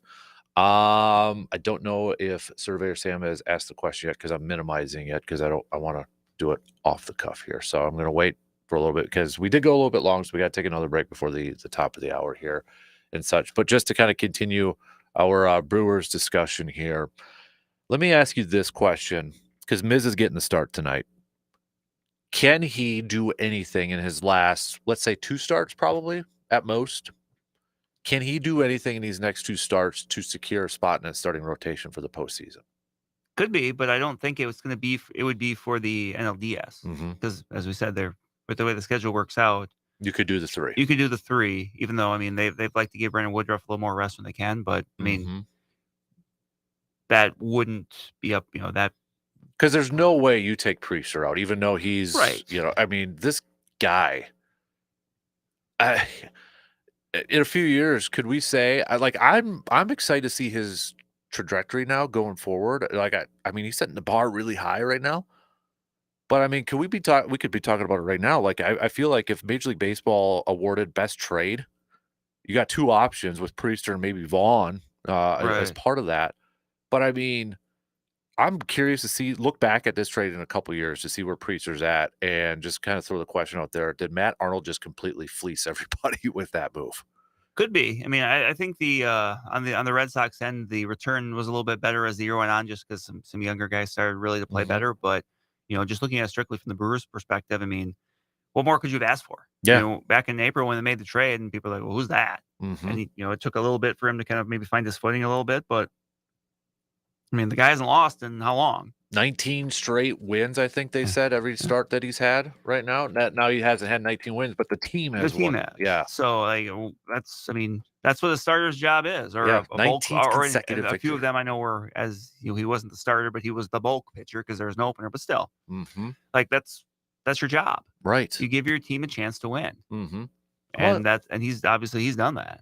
Another pitcher I want to get your thoughts on. We've been talking about guys who could give you multiple innings in that, but we saw him the other night, Eric Fetty, and I saw Dominic's numbers that he tweeted. Was he one right-handed hitters are 1 for 18 against him now? I don't know if he's got a role with the playoff roster, but I mean he's given you something to think about a little bit. He's been sneaky valuable because he's kind of been, I don't say a mop-up guy, but he's a guy that they, if they're down a couple runs, they're putting him in there and say, hey, keep it, try to keep it close. And a guy that kind of keeps you from having to go to maybe some of those higher leverage guys in those spots. Now in the postseason, you probably will, just because again, there's more off days in there, so you can kind of get away with it. But no, honestly, he's already done more than I expected him to do. I was expecting like the Dallas Keuchel thing last year, where he made a couple starts, and then a month later you forget he was on the team. Right. Like he would be the guy that if you were doing, like Immaculate Grid, he would be like, oh yeah, that's right, Eric Fetty pitched for the Brewers for a week or 2. But no, he's come in and he's done all you could have hoped for, which is he's 8 innings, and he's been pretty good in those innings. Pretty much just throwing the sweeper, right? Pretty much. I mean, but it's working. That's kind of the Brewers' mentality when it comes to pitching. A lot of times, it's like, look, what do you do well? Let's build off that. I brought this up before, but that's kind of reminiscent of the whole Ulysses Chassin thing, where it's like, look, your slider's really good. Well, guess what? We're going to have you throw the slider more. And then we're going to kind of build everything else you do off that. And, he's been able to provide quality innings and help that bullpen kind of, stay a little more rested. If Trevor McGill can't go, because it seems like they're not, I mean, there's a little apprehensiveness for when you read between the lines from Pat Murphy and that. Let's say he can't go in the postseason, first round or whatever. Is it as simple as Uribe slides into that closer? Does Nick Mears move to that? Because Nick Mears has been pitching in some high leverage situations. How do you think they handle the back end of that? I think last night you saw that they kind of did it a little bit more matchup wise when it came to it was, Abner Uribe in the 8th when there was, a set of righties that came up. Like, I could see them trying to go mix and match with, like, him and Koenig, maybe righty, lefty, just depending on how it lines up. Mm-hmm. So, I mean, that would be something I would think of first and foremost. But, you don't know. I mean, I think Uribe, if it was all things being equal and just like, okay, they just wanted to designate, okay, who's our 9th inning guy? I think I would probably lean Uribe more than Koenig, even though both of them, they can, they can have some bouts of wildness, but I think I would still trust Uribe a little bit more. Mm-hmm. Yeah. That's, I'm glad you brought that up with the matchup part. Could Ashby kind of even be involved in that a little bit? He could. I mean, that's why, he's kind of been deployed more in like a 5th, 6th inning, multi-inning guy thing. And this kind of goes back to the whole Gasser thing where if he shows something there, I mean, the other guy I think that's important to this is Rob Zastryzny. Yeah. Just as a lefty, kind of being that matchup guy. I still think the Brewers ideally want to employ Aaron Ashby as like a multi-inning guy, as opposed to that straight up, hey, there's 2 lefties coming up this inning. Let's throw them here. So if Zastryzny, I mean, he's been fine. Like, he hasn't done anything that would, give you pause. But if he's that guy in like the 5th and the 6th, if there's a, if it's you're in the playoffs, you're playing the Phillies, and it's Schwarber and Harper up this inning, and then you may say, well, let's go Zastryzny this time, so that way we've got those other guys the next time through. Kind of thing. Right. But how big is it, really quick here, that they did get Nick Mears back in time for the postseason? Big. I mean, he's someone that the team trusts. I mean, he kind of has some, some home run, things that kind of come and go with him. But I mean, he's been very good in tough spots. And just getting another guy I think you trust back is going to be important. A veteran guy with some postseason experience pitching. So it's helpful. Right. All right. Let's take our final break for this hour. We'll get back to some more football talk coming up here in a little bit too. Some college football chat as well. Local sports roundup coming up in the 9 o'clock hour. Quick break, and we'll be back to wrap up the 7 o'clock hour in just a couple minutes.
All right. What's the question surveyor has? And if I got enough time to do, I should have enough time. Let's bring it up here.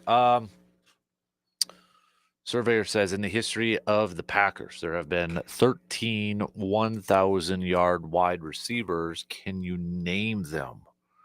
So 13 different. I'm assuming it means 13 different, not just 13 times. Right. Right. So 13 different wide receivers. Surveyor, if you're still there. I only have 10 fingers. I don't know if I I have a can count couple. up third. Okay, you got a couple you can look I can at? help out. Well, Devontae's got to be one. Jordy. And I hope these are right. I don't know if they're going to be right. So Devontae, Jordy, Donald, Sterling, Freeman, I believe, did. I believe Brooks did. Thank you for counting for me. And I hope if I double it up, you're going to know this too. If I say somebody twice. Whoa, you're asking too much now. Javon Walker. Legendary Javon Walker. I know Don Hudson did. I know I'm like 99% sure Don Hudson did, even though it was way back in the day. Oh, I know this because it's just like he has the rookie receiver record for the Packers, Billy Houghton. Because that's like a random one, like who? Billy Houghton. So that's 9. I said Brooks, right? You did. Okay. Cobb did. I think it was in 14.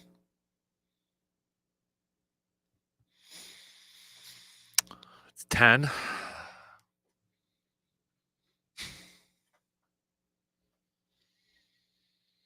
Did I say Jennings? No. Okay, so That was Jennings. what I was thinking too. Okay. Man, I only got a minute left.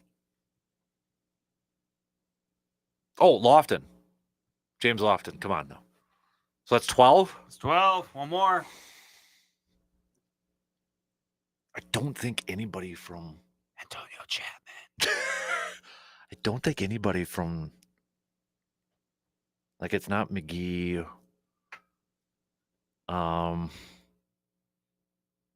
It's probably some obscure person. I hope, surveyor, if you're listening, I hope you're double checking these because I only got 30 seconds. I'm going through the so I said Driver, I said Jennings. I don't think James Jones. Did James Jones?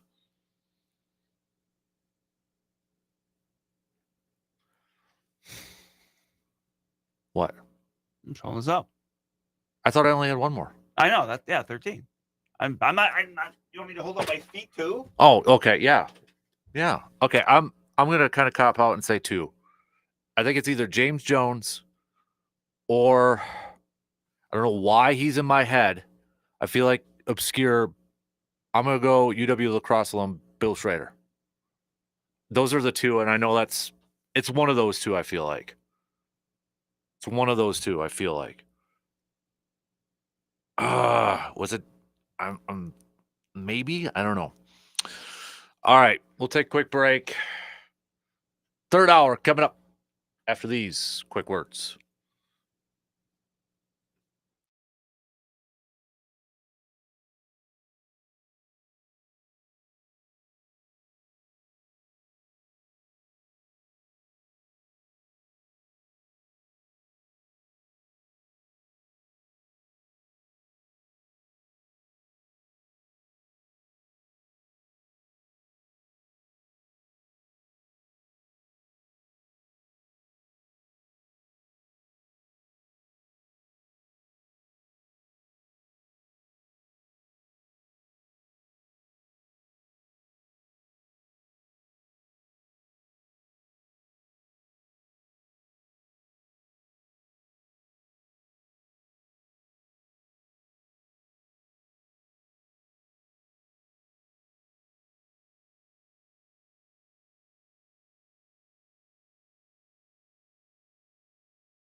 All right, here we go. We've got the third hour kicking off right now. Surveyor says it was Donald Driver, Sterling Sharp, James Lofton, Jordy Nelson, Devontae, Antonio Jennings, Robert Brooks, Billy Houghton, Walker, Cobb, Hudson, and it was Bill Schroeder.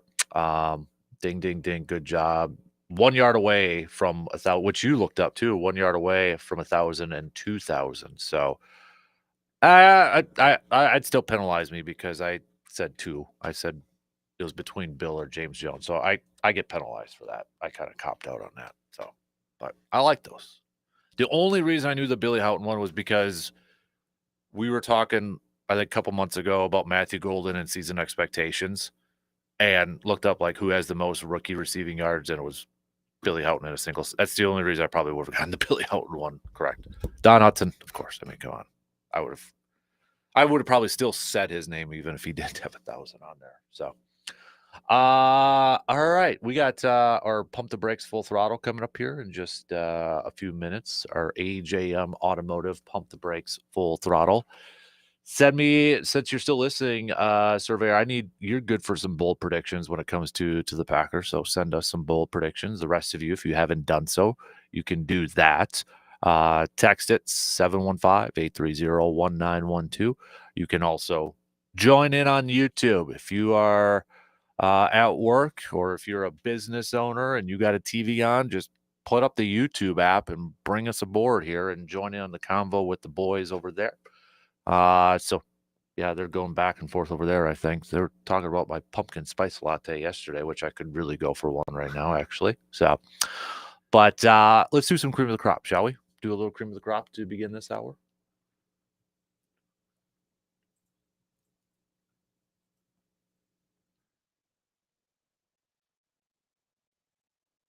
Who is your cream of the crop?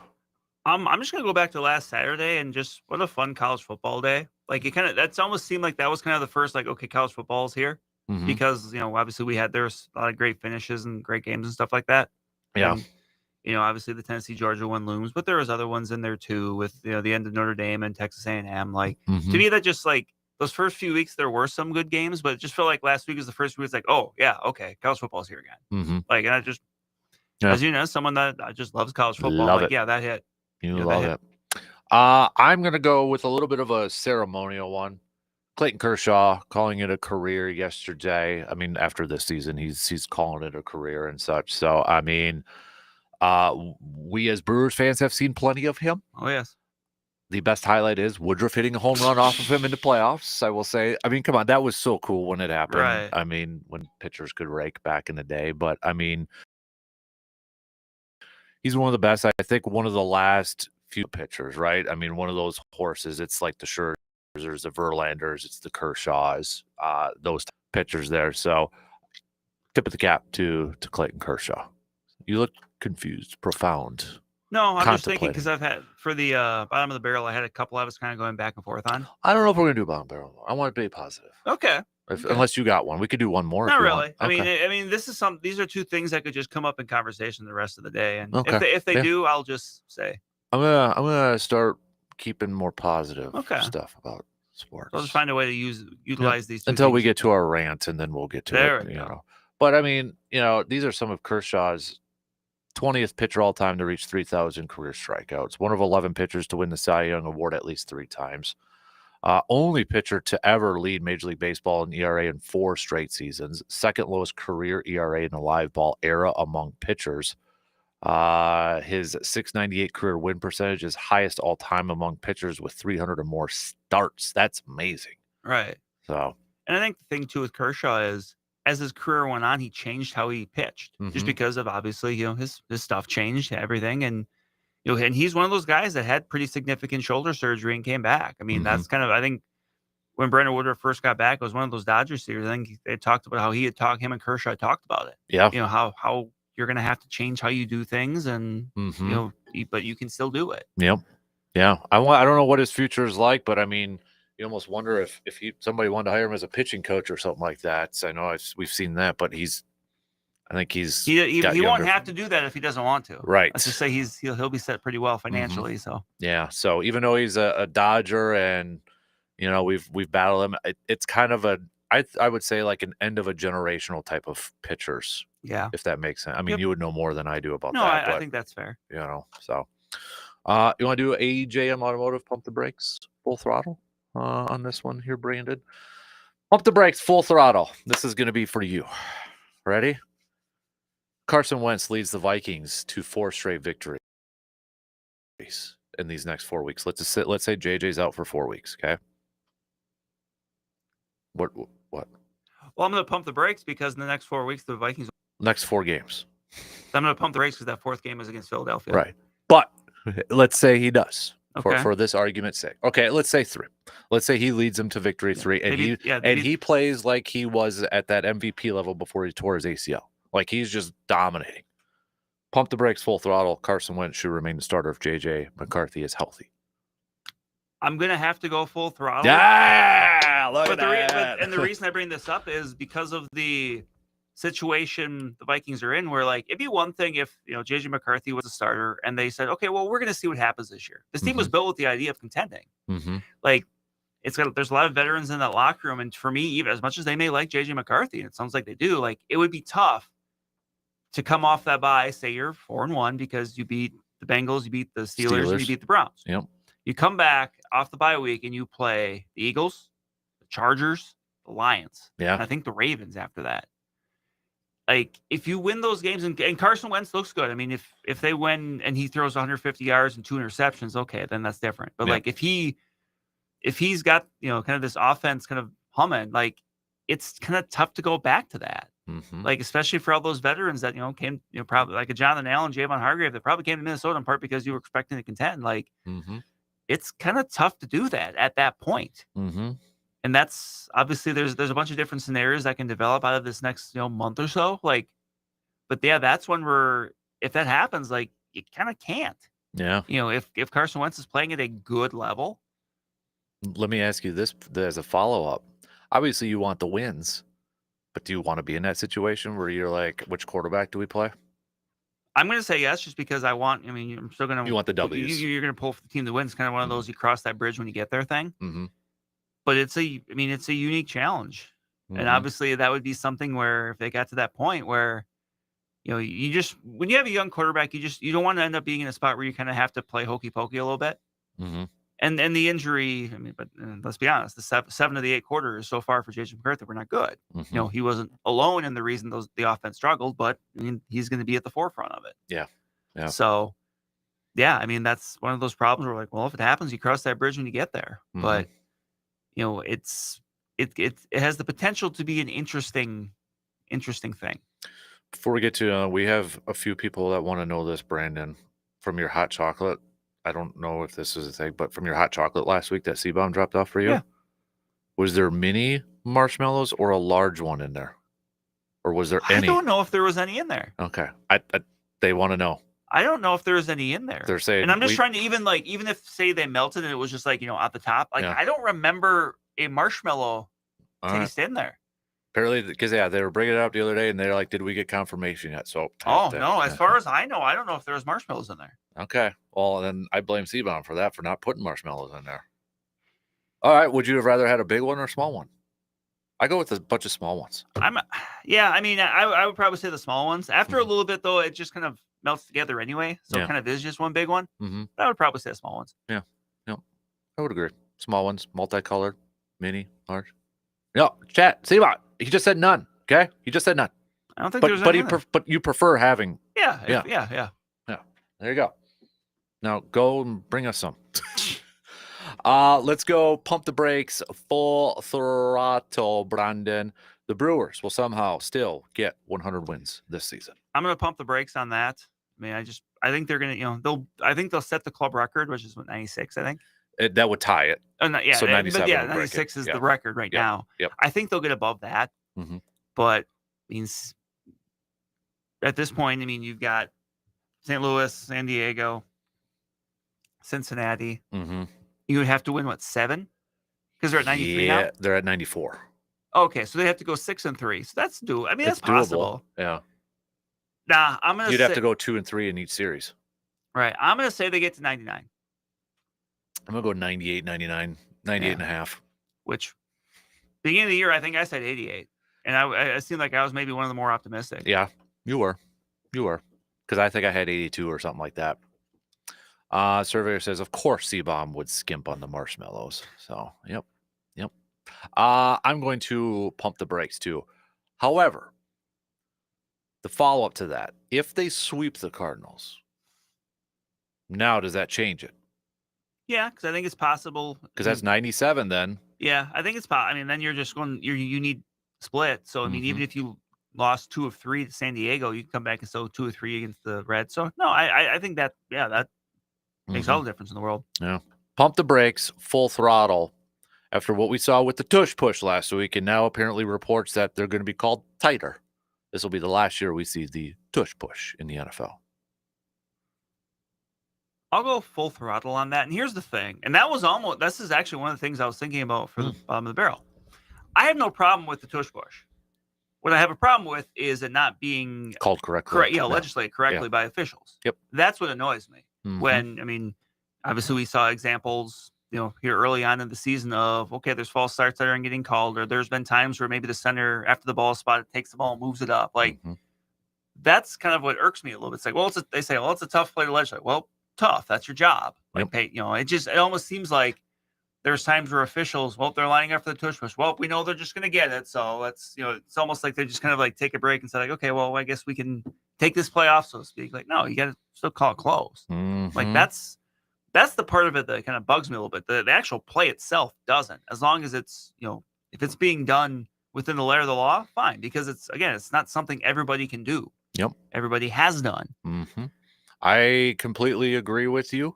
The follow-up to that now is pump the brakes, full throttle. Was it because we've heard that the NFL or Goodell doesn't want it?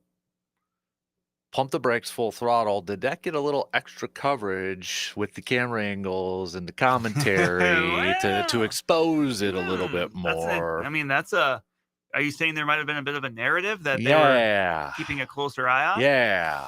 I mean, you got that sky cam. It's like just perfectly right above them where you could see the guards bursting before the ball snapped. So. I mean, there's like a jillion cameras at every NFL game. So, but yeah. It would not surprise me. I know that's not an option here, but it would not surprise me if they were doing a couple things to maybe shine a little bit more light on that, to maybe try to change the court of public opinion a little bit. Yep. I do think there was a little bit to it. I mean, it wouldn't surprise me, like you said, if it would. But I agree with you. I think full throttle, this is the final year, because that got painted in a negative image, whether you agree with it or not, whether you were never a fan of it or you still were. But I fully agree. Like, okay, if we're going to have it, you need to officiate it correctly. Correct. I mean, come on, those are pretty obvious ones out there. So, but I do think it's going to be the last year for this. So, pump the brakes, full throttle. You have a major issue with Tom Brady sitting in the booth with a headset watching his team, and assuming, now I know the NFL said pretty much as long as he's not like talking to somebody or like listening or something like that, which I don't know. It's still, I think Brady gave himself away when he saw it and he starts slouching down to try to avoid the camera. Come on, Tom. By now you have to know how to be able to cheat. Let's go. You played for Bill Belichick. Yeah, exactly. Hey, he did learn something from Bill. Yeah. But do you have a major problem with it? I'm not about a major problem because this is just something we haven't seen before. So I'll pump the brakes, but it's still something that's going to have to be addressed. Because again, we've never had this before. There's never been an owner that's also been a commentator. Right. So, I mean, obviously I'm sure all these teams that are going to be, talking with Tom for the Fox coverage already kind of they know this. So I think it was Ben Johnson said, like, well, I'm not going to tell him anything. Right. Like, and that's kind of what everybody's been saying. After this, they play the Raiders. Yeah. And that's what kind of everybody's saying. Like, well, if you do have a problem, just lie. Or don't say much. Or like, JJ Watt actually said the other day that because now he's doing games. People won't say as much to him because of his brother. Because of his brother, yeah, exactly. So I do think maybe that's getting, if there's teams that are dumb enough to be that open to Tom Brady, then there's issues going on in your own building. Yeah. But I still do have a problem with him being up there as owner, but also, going to these other games. I mean, essentially, he is kind of acting as a scout. Yeah. I mean, he's getting a front row to a lot of these games and such. So I just feel like pick one. Are you an owner or are you a broadcaster? Pick one. Yeah. Pick one And and it's one of do those it. things because obviously Fox has put a lot of money into Tom Brady. But at the same time, so I'm sure he doesn't want to necessarily give it up, but yeah, you're right. Yeah, it's hard to give up $300+ million right to go call a football game. Plus whatever he's getting to go play flag football in Saudi Arabia. But at the same time, it's like, but he's also invested in the Raiders now. So but you're right. I think at some point you're gonna have to kind of pick a lane. Yeah. It's just I saw one NFL person say this, and I do agree with it to an extent. If the NFL had such a huge problem with Spygate, how do they not have a problem with this? I know it's a little bit different, but it's kind of, again, I'm all conspiracy theory when it comes to the NFL, but part of me is almost like, are they gun shy with Tom Brady because of Deflategate? Right. And the bad PR that came from that, and now it's Tom Brady, we're fine. And here's the other thing so far. It doesn't help the Raiders. No. So like if this happens and the Raiders go 5-12, then nobody cares. Right. But if suddenly the Raiders start winning, then maybe it's something that the fire gets stoked a little bit more. Right. That's a good point. If they start, because then it's not going to be credit to Pete Carroll, the players. It's going to be, Tom Brady's cheating and helping them out. Because that's going to be the narrative. Oh, sure. That's right or wrong, whatever you feel, that's going to be what it said. Absolutely. So, pump the brakes, full throttle. Mike McDaniel will be fired by week 8. I know the report came out last night. The ownership doesn't want to. But last night, I mean, look, they were in that game. I mean, I don't really put that on McDaniel, but it just has the look of a guy that just seems like he's a little bit overwhelmed at this point. Yeah. I mean, I'm glad we got to learn the valuable lesson of to win a football game, you have to win the football game. But reminds me of the old Merrill Hodge coach. Like, I forget if it was Merrill Hodge or Trent Dilfer. I think it was Dilfer. Was it Dilfer? Because I can see Tom Jackson and like Dilfer's doing this and Jackson. In order to win the football game, you first have to not lose the football game. Yeah, I think it was Dilfer. But whatever. Coach of UAB. Yep. But like, he just strikes me as the guy, like he's you're right. Like he'll probably maybe next year go back and be like an analyst for the 49ers or something and get back, kind of get back on track. But it's just it's a rough go over right now for Mike. I got the quote from Dilfer. You want me to play it quick? Yeah. Yeah, because Tom Jackson's like sitting right next to him. All right, here it is, so everybody can hear it. Oh, wait. Why is it not playing? Oh, I got it. You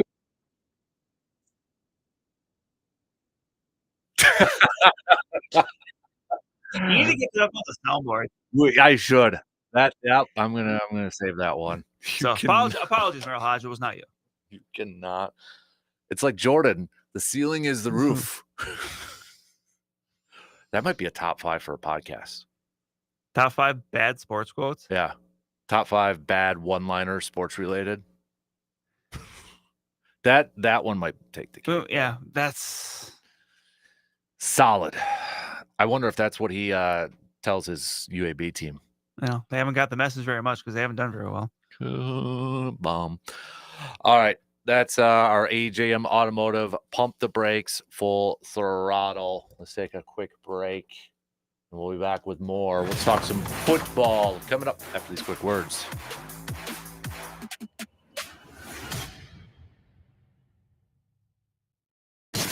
You're listening to the Dan Kasper Show.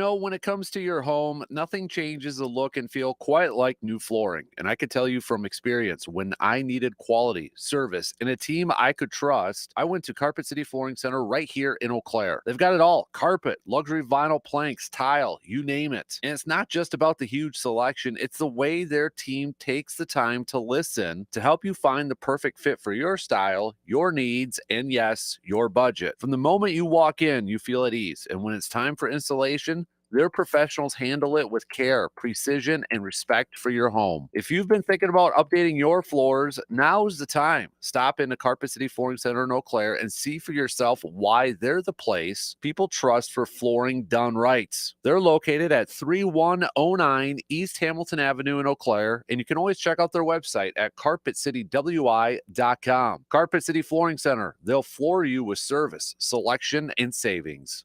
It's Friday, which means we're one step closer to the weekend, and you're wrapping up some things to enjoy a great weekend. So this is just a courtesy reminder to make sure you get your picks in with Underdog, because I want you to have the chance to win up to 5,000 times your cash. It's so simple to use Underdog. Why wouldn't you try it? I've got my picks in for Underdog this weekend, and it just took me a minute or two. I just log into my account on their easy-to-use app, find the games I'm interested in, and select higher or lower on my favorite player stats. Download the app today and sign up with the promo code Casper to score $50 in bonus funds when you play your first $5. That's promo code Casper with a K. Millions of fans have already won billions making picks on Underdog. Will you be next? Underdog, make picks, win money. Must be 18 plus and present in Wisconsin. Terms apply. See assets.underdogfantasy.com/web/play and get terms _DFS_.html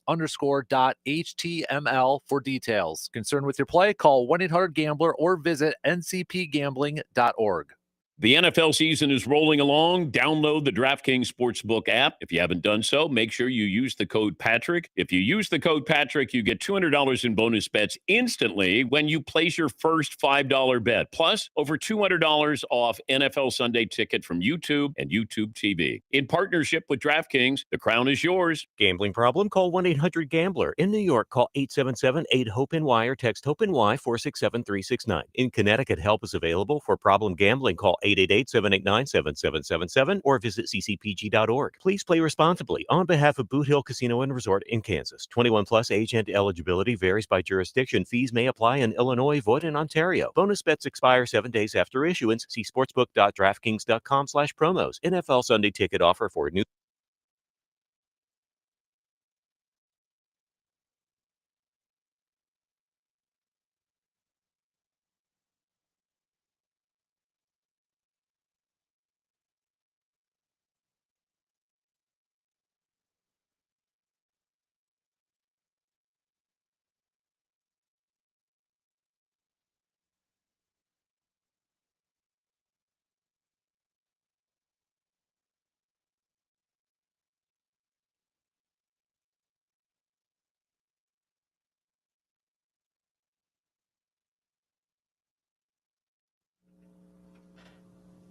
Surveyor Sam's bowl prediction for Packers-Browns. Game is a blowout. This is the second mention of Shedeur. Brandon? Yeah. Come on. What do we do at the draft every time? Shedeur, come on. Gets his first play time. Love throws, 3 touchdowns. Jacobs with over 100 yards. And either a return for a touchdown or a pick 6. Jesus, 42-6 final score. Oh, everybody's all right. Got a couple with Shedeur. Just a friendly reminder, he is the third quarterback. Yes. Dylan Gabriel is the backup to Joe Flacco. So, but maybe you give the people what you want. There you go. Pump the brakes, full throttle. Does Shedeur start a game at all this year? I'm going to say he will at some point, but more Over so Dylan Gabriel? After Dylan Gabriel. Okay. I'm going to say that those 3 all at least get a game. Mm-hmm. I could see that. I mean, there's going to be, because there will be a certain point where if the team is out of contention, they're just going to try to see what sticks against the wall. And again, I feel bad because I do think Kevin Stefanski is a good coach.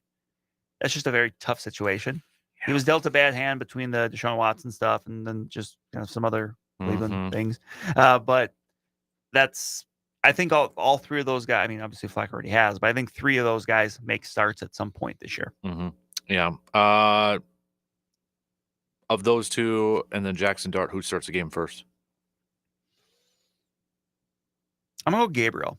Okay. Because I think Russell Wilson's last week might have bought him a little bit more time. And I know Dart got some reps. And Dart's played something. Like they've worked him in, but like as far as the actual starter. So I'll say Gabriel at some point. Maybe as soon as a couple weeks when they play Minnesota over in jolly old England. Yeah, a couple weeks. You guys are going to be spending over there. Yeah. Spending a hot week with Aaron Rodgers and such. And a hot week with Mr. Elite Joe Flacco, maybe, or we'll see. Taking the tour of the European tour a little bit. Yeah. Yep. So, would you ever be interested in going to watch a football game over there? I don't know. Maybe.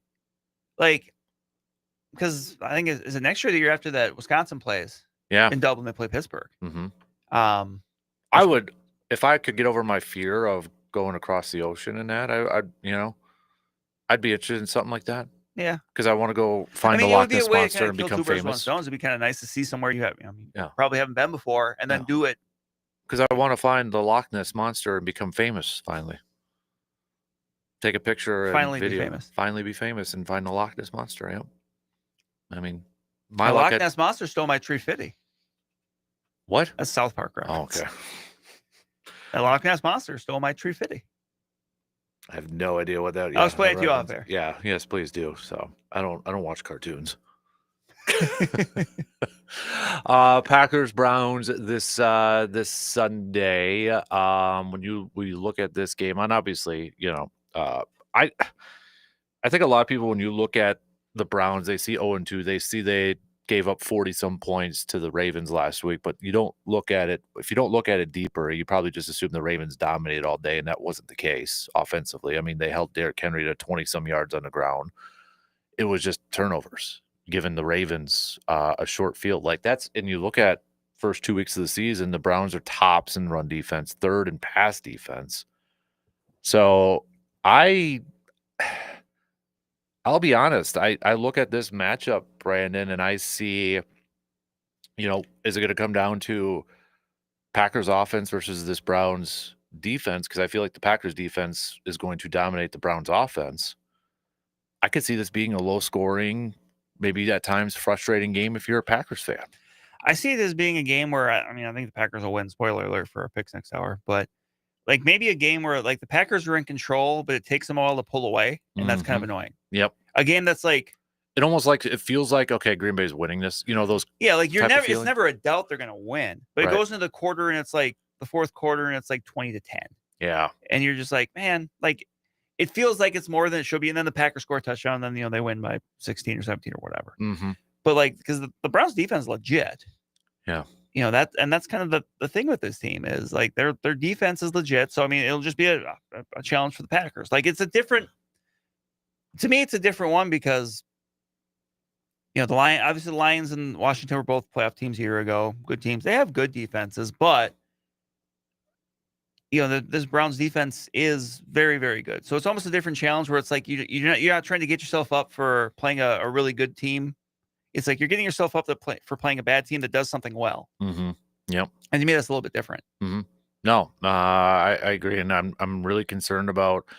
And I know he's lined up primarily over the left tackle, but if I'm Jim Schwartz, I'd be an idiot to not have Myles Garrett lined up if Zach Tom's not playing. And the thing about game. Jim Schwartz too, just from throughout his career as defensive coordinator, he's going to bring the pressure. Yeah, he is going to send it. So it's going to be obviously running the ball to kind of a physical counter to that, but also like trying to get rid of the ball quick. That's going to be on Jordan Love too. Like you're going to have to be able to distribute quickly because Jim Schwartz is going to bring pressure. Yep.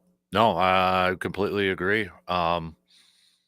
That's where I'm really nervous about the right side. And that's why I still feel like because I don't feel like Zach Tom's going to play. And if he's 2 days ago saying, it still kind of hurts to run. Yeah. Don't overthink it. Don't put Anthony Belton over there. Just put Jordan Morgan over at right tackle. I know he's repped more at left guard guard and left tackle, but don't overthink it and just keep a linebacker or a tight end over there too and such. But right, help out. Help him out. Help our brother out. Help the guy out because I don't want to take any stupid hits on the quarterback and really kind of derail it this season so far. So I don't know if I'm just being overly cautious, but I am a little nervous just because of the defense and the physicality that they're going to bring. And I get a little nervous too because they are a desperate team. Myles Garrett's already voicing some frustrations about not winning games. So it's like, come on now. What did you expect? That new contract can only carry us so long, I guess. Right. And I don't want Jordan Love and Myles Garrett's graveyard that he puts out every Halloween, quarterback graveyard either, too. So Green Bay is the better team. we know that. It's just I could see the defense providing or giving them lots of hits or fits for this game. So, and it's going to be really hard. I know everybody says run the football, but I mean, again, Cleveland's tops, and they just got done slowing down Derrick Henry, and slowing down Lamar Jackson. And remember, week 1, we were kind of like, what's wrong with Cincinnati's offense? Well, they played the the Browns. So, I mean, defensively. And that's a game that the Browns could have won. Yeah. So, I mean, you look at the Browns and the 2 offenses they've gone up against with the Bengals, and that's when Joe Burrow was healthy. Jamar Chase, T. Higgins, and then the Ravens offense, they're going to give Green Bay fits. And I look at Matt LaFleur, what can he do with no Jane Reed and maybe now no Tucker Kraft? I think he's got to open up that playbook and be a little creative with this one. But I'm not superstitious. I'm just a little. Surveyor says need to get Kasper a hypnotist to get over his fear of flying. Something. That or some things that can just knock you out and you can wake up. Good luck with any of that. I don't know. I'm a nervous Nelly. I got a bottle, just a bottle. I've flown before. I got a bottle of blackberry brandy. I've flown before, but that was in the year of 2000. That was a while ago. 25 years ago. And also you weren't flying over an ocean. No, flying into Newark, Milwaukee to Newark, New Jersey. Yeah, but not over an ocean either. So that's the other part. One of my weird things is seeing water with no end, like even huge lakes like Superior, Michigan. Like, I'm not afraid of it. I'm like almost, how would I describe it? I'm almost entranced, like kind of the creepy vibes. Like there's nothing there. There's no end. It's kind of weird. And that's the big body of water. There's big whales in oceans. Nothing that big should be underwater when you can't see them, and then they all of a sudden just explode out of the water. It's creepy, man. You're not flying over the ocean because you're afraid of whales? Well, not that, but I'm just saying, like, oceans, like, I think I'd be kind of creeped out if I was in the middle of the ocean on a boat, not seeing land, and then all of a sudden this big blue whale. Like, yeah, I mean, you can see why, like, when you're out in the middle of nowhere, like, you can get freaked out. It's like, okay, where am I going? Mm-hmm. Yeah. And then all of a sudden you're just there and you're thinking it's fine, it's cool. But then you see the videos when there's a storm and those huge waves. I mean, come on, the movie Perfect Storm. Yeah. But then like a big whale jumps out. Everybody thinks that's cool. I think it's creepy. I'm not scared. I just think it's got a little creepy vibe. You hear that? To Whales out there? Dan thinks you're creepy. I do. Because nothing that big should be hidden. They're out there jumping out of the water, having a fun time. Yeah. And you're calling them creepy. Then you got great whites that just like Jaws. Jaws is one of my favorite movies because I'm just like, man, this is kind of weird. Surveyor wants me to really open up and go deeper into this. Oh, I could really open up. Yeah, that stuff, snakes, deathly afraid of them. I don't care if I see a little grass snake when I'm walking to my stand in the woods, 6-inch baby one, I freak out. I yell and I just ruin my hunt. Like I can't stand snakes. They creep me out, but they piss me off too, and I start swearing at them. So there's just a little baby snake out for a ride. Oh, Next I thing you know, hate it. You're dropping. It pisses me off. You're dropping the George Carlin 7 words you can't say. Yeah, it just no. I can't stand that stuff. That snakes and whales. Yep. Well, snakes move kind of weird. Well, yeah, and they slither. Yeah. No, thank you. I don't care how small they are. Years ago, when I was living in Chippewa, really quick, then we got to take a break. I'll open up a little bit more. And there was that news article that there was a boa constrictor that got loose it was a pet. Dude, when I'd have to go outside at night, I had my spotlight with me and might have carried something else with me just in case I saw it in the backyard. Ended up being in the guy's washing machine or something like that. I'm like, why do we have these?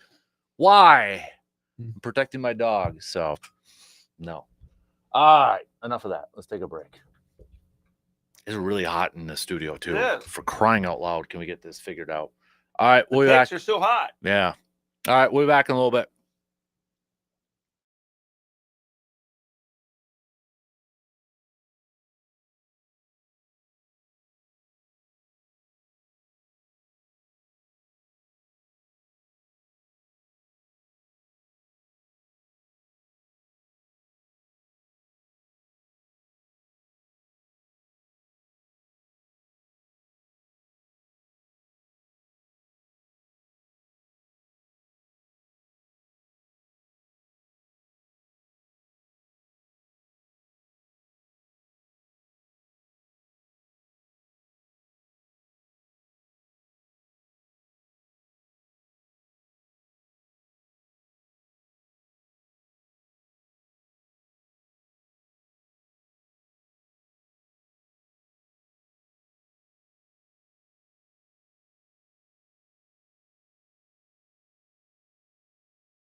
Coming up just past 9 o'clock, we'll do our local sports roundup brought to you by Carpet City Flooring Center. Lots to catch up on in the area, so we'll hit that up again just past 9 o'clock this morning.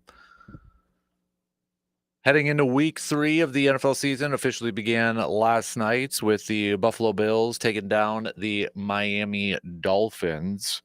I want to get your perspective on your team, Brandon, because I know you are a level-headed person at times. I try. But where's your concern level for your Vikings team right now? As from what you have seen, obviously no McCarthy now for a few weeks, other injuries and such. I mean, I know it's only a couple weeks in here, but first impressions so far. Defensively, I think it's been fine. I think they just kind of they ran out of gas against Atlanta in part because they were on the field all the time. And I mean, Atlanta was running the ball well and just kind of grinding them there. And I think that's a result of the offense. So even though the defense hasn't been quite as dominant as maybe it was at times last year, I'm not as much concerned there. Offensively, there's concerns, and not just with, JJ McCarthy not playing well for 7 out of the 8 quarters. Like the O-line struggled. I mean, I'm really hoping Christian Watson. Yeah, Christian Watson's back this week. Christian Darrisaw is back this week because obviously Trey Hendrickson. There's that Bengals defense isn't super good, but Trey Hendrickson's an absolute game wrecker, and Justin School might not play regardless. He left the last minute injury, so if it's not him, it might be Walter Rouse, who's a kind of a younger developmental guy they've had there. But I just want to see this offense kind of get back in sync a little bit, and maybe with Carson Wentz having a veteran there just kind of stabilizes that a little bit because the offensive line has been good. There's been some drops from the receivers. And I'm very curious about this game because I want to see if Kevin O'Connell is willing to kind of adjust how he does things. Because Aaron Jones is out. And he's said ever since he's got Jordan Mason got to Minnesota, we have confidence in this guy. At some point, you got to show up by running the ball. Yeah. But the thing is, I'm not sure to what level that's going to happen because if you go back a couple years, Kirk Cousins gets hurt in 2023. The infamous, Jaron Hall to Josh Dobbs to Nick Mullins, back to Jaron Hall. Like there was opportunities, and granted, they didn't have the running backs then weren't as good as what you can say they have right now. But Kevin O'Connell didn't really change a whole lot of what he did. It was still, look, we're going to throw the ball. We're going to be aggressive, taking shots down the field. It's like, okay, I understand that, especially when you are at full strength. But sometimes you got to kind of tweak what you do. And I will give a lot of credit to the Packers because that's what Matt LaFleur did last year with Malik Willis. I mean, when those 2 games Malik Willis played, and they were largely different. And Malik Willis and Jordan Love are very different quarterbacks. Yeah. And he said, okay, we're just worried about what can we do to win these couple games right now. They changed what they did, and I just kind of want to see if they're willing to do that with Carson Wentz. Because look, if Carson Wentz has dropped back 40 times, you aren't winning. Yeah, like you're not going to be able to win that way. This is going to have to be a time where, whether it's Jordan Mason, whether it's Zay Scott getting a little bit involved, who's the guy they really liked of preseason, like you're going to have to not run the ball a little bit, not just to be able to run the ball, but also keep your defense off the field. Right. I mean, you're through 2 games, and I don't think the Vikings have had 100 plays from scrimmage on offense yet.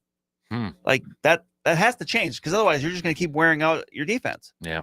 They kind of got it was kind of trending that way in week 1 with the Bears, but they kind of got away from it, or they got away with it. But you can't do that again. Like this cannot be a game where you just say, okay, Carson Wentz, drop back. Right. And I'm curious to see where. And even go back to 2023, that was O'Connell's second year. Like, can he show that growth? Can he show that ability to kind of evolve what he does a little bit to the situation as opposed to just saying, hey, we want to be aggressive? That's fine. But you can't do that all the time, regardless of the circumstances. Right. So, yeah, it's kind of you look at save the pick until the back end here. But, I mean, you got a Bengals team, too, without their starting quarterback. Obviously, you guys, too. It's a lot of similarities. A little bit, yeah. It's interesting because the announced team for that game, it's Nance and Romo. Yeah. Like, obviously, that was picked out, like, last week. Like, I can't imagine this time last week they were thinking, hey, we're going to go to Minnesota and we're going to watch Carson Wentz take on Jake Browning. Mm-hmm. Right. Like that wasn't like, oh, get me some of that. Yeah. There wasn't another pick out there. And then they said, hey, get us to Minnesota. We need to see this. Mm-hmm.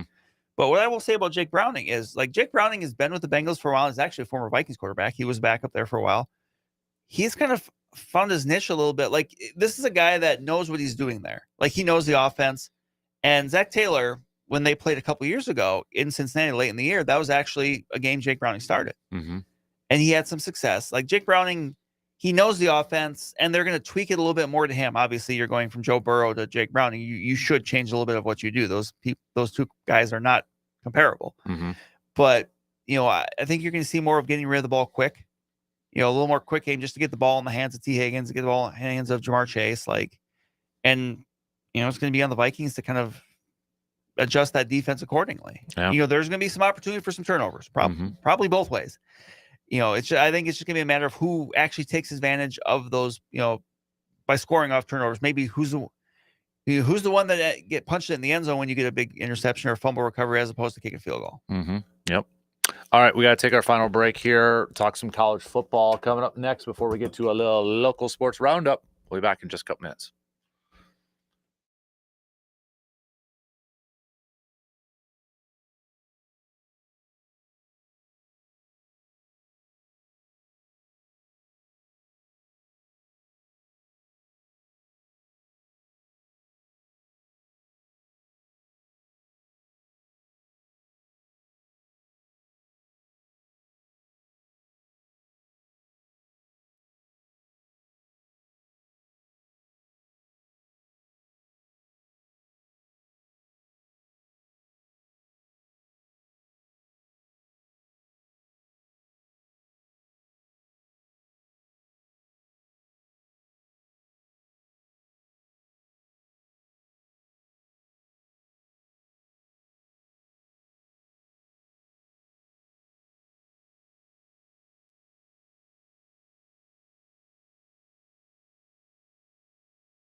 Badger football begins Big Ten play tomorrow, going up against the Terrapins of Maryland, looking to go 3-1. How confident are you? And don't give away your pick, but are you geeked up about Wisconsin versus Maryland tomorrow? That long-time vintage Big Ten rivalry. Big Ten rivalry. Gives me flashbacks of Gary Williams versus Bo Ryan. There we go. Wait. Steve Francis versus Devin Ayers. Oh, no, that's right. That's all basketball references because that's all Billy I got. Edwards versus Billy Edwards. Maybe. I mean, I'm always excited because I love college football. Mm-hmm. To me, I'm very curious to see how they respond coming off last week. Mm-hmm. Because look, that's not the first time the Badgers have gotten their butt kicked in a big spot like this. That's the first time against Alabama they've gotten their butt kicked in a spot like that. I think you're just always looking for a little bit more. And the number one thing I absolutely want to see out of this Badgers team, start fast on offense. But can they? Can they? That's the question. Yeah.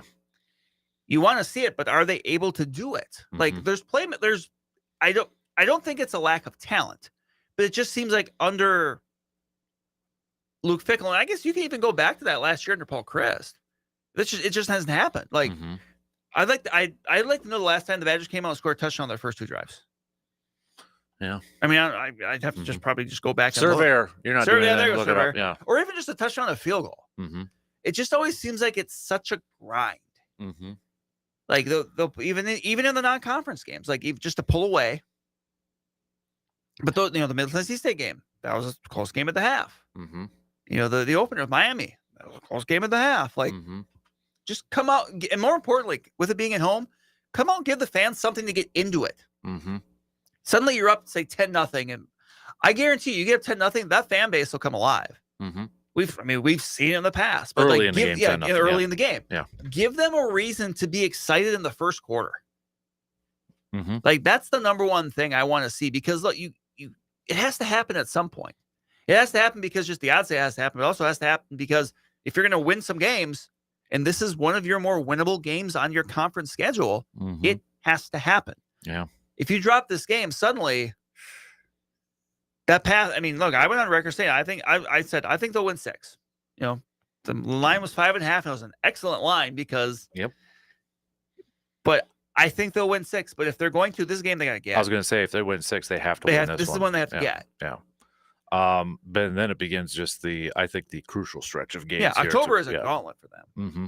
Yeah. We had people asking this week, like, what has been, how was it phrased? Let me see if I can find it out here. But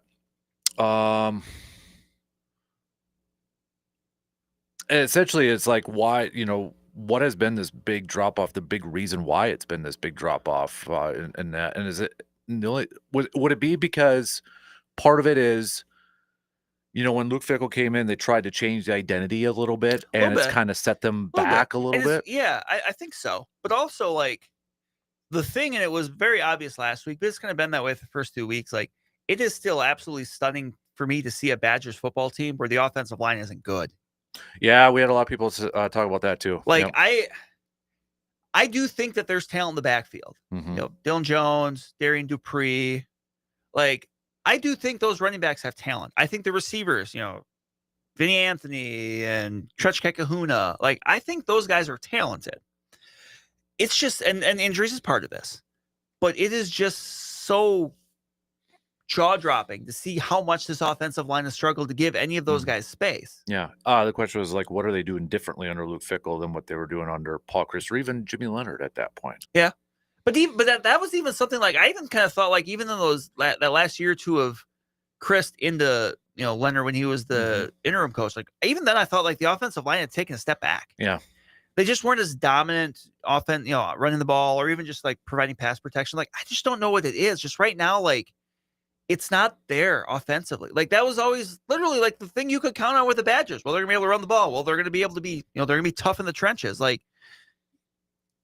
especially on the offensive side, like, that's just not there right now. And I don't know what it is, if it's coaching, if it's the players just aren't good enough, if it's just, not being utilized the right way. It just seems like they're just kind of stuck. And that's just something we haven't had to see in a long time. Yeah.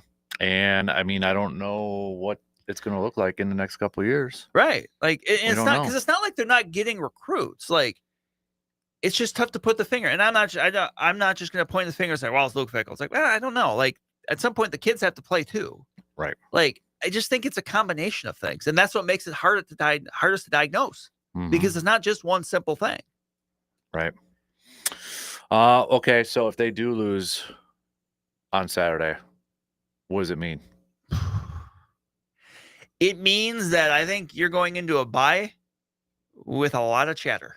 Yeah. I will just say that there will be a lot of chatter. I would agree with that. All right.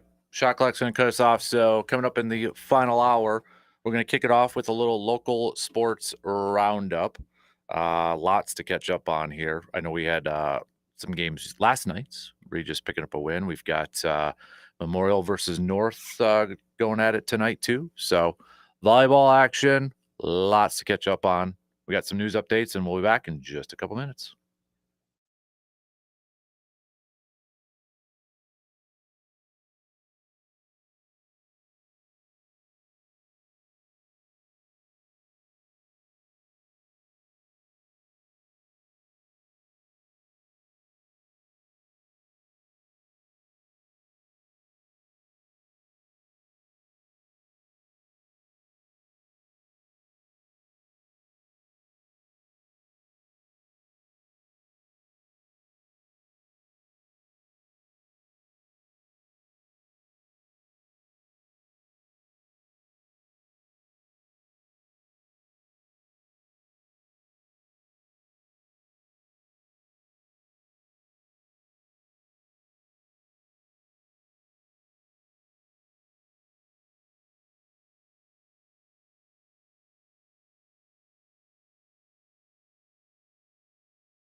It is the final hour on this Friday morning before we head off for the weekends.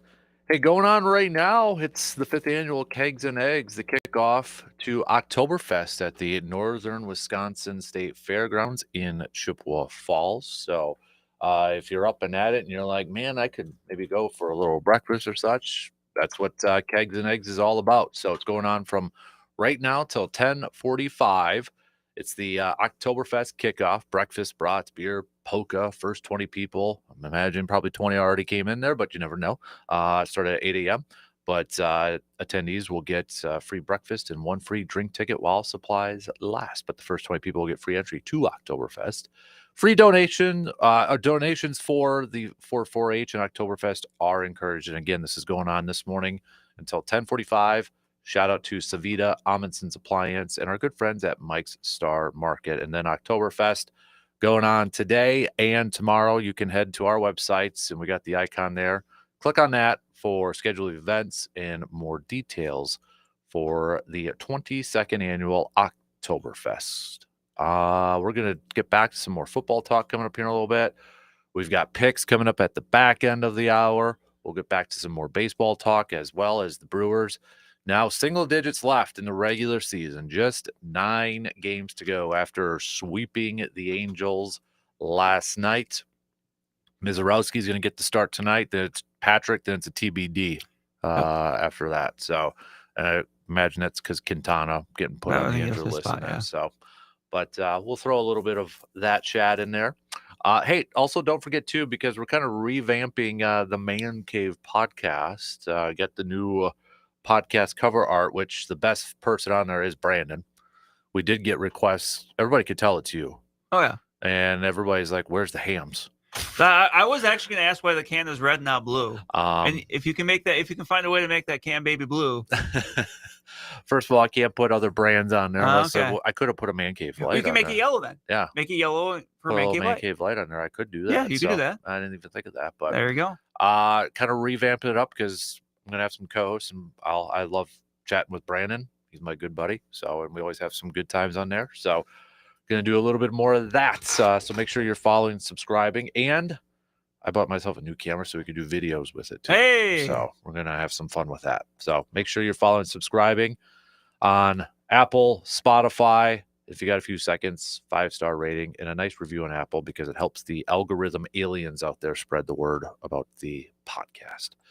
Let's do some local sports roundup this morning. We got lots to catch up on. Local sports roundup brought to you by our good friends from Carpet City Flooring Center. So we did have a game last night. Regis, it was a good matchup too. Regis, Durand, Arkansas. Right. Regis ends up coming away with the W at Carson Park. Correct. That's a big one as it goes to the Clover Belt this year. Mm-hmm. I mean, another one that's going to be looming down the line here probably is Regis and Mondovi. Mm-hmm. The Mondovi state ranked team. They're at Stanley Boyd tonight, but that's a matchup that down the line here could really kind of be a key one. I mean, it's going to be the same thing when Mondovi and Durand, Arkansas play too. So when as those teams kind of play each other to see who kind of emerges, and obviously that's just a big one for Regis to get, having to even deal with a little bit of a lightning delay there. But yeah, which I saw that, I'm like, I didn't see lightning at my house, so must have been a little area over there. Right. So, but yeah, so win there, and then I know, immediate wise, it's the North and Memorial game tonight. Right. North picked up a win last week. Memorial still looking for their first one, but right, and that's obviously that's a unique one now this year, with that being both those schools being on campus. That one's at Memorial, so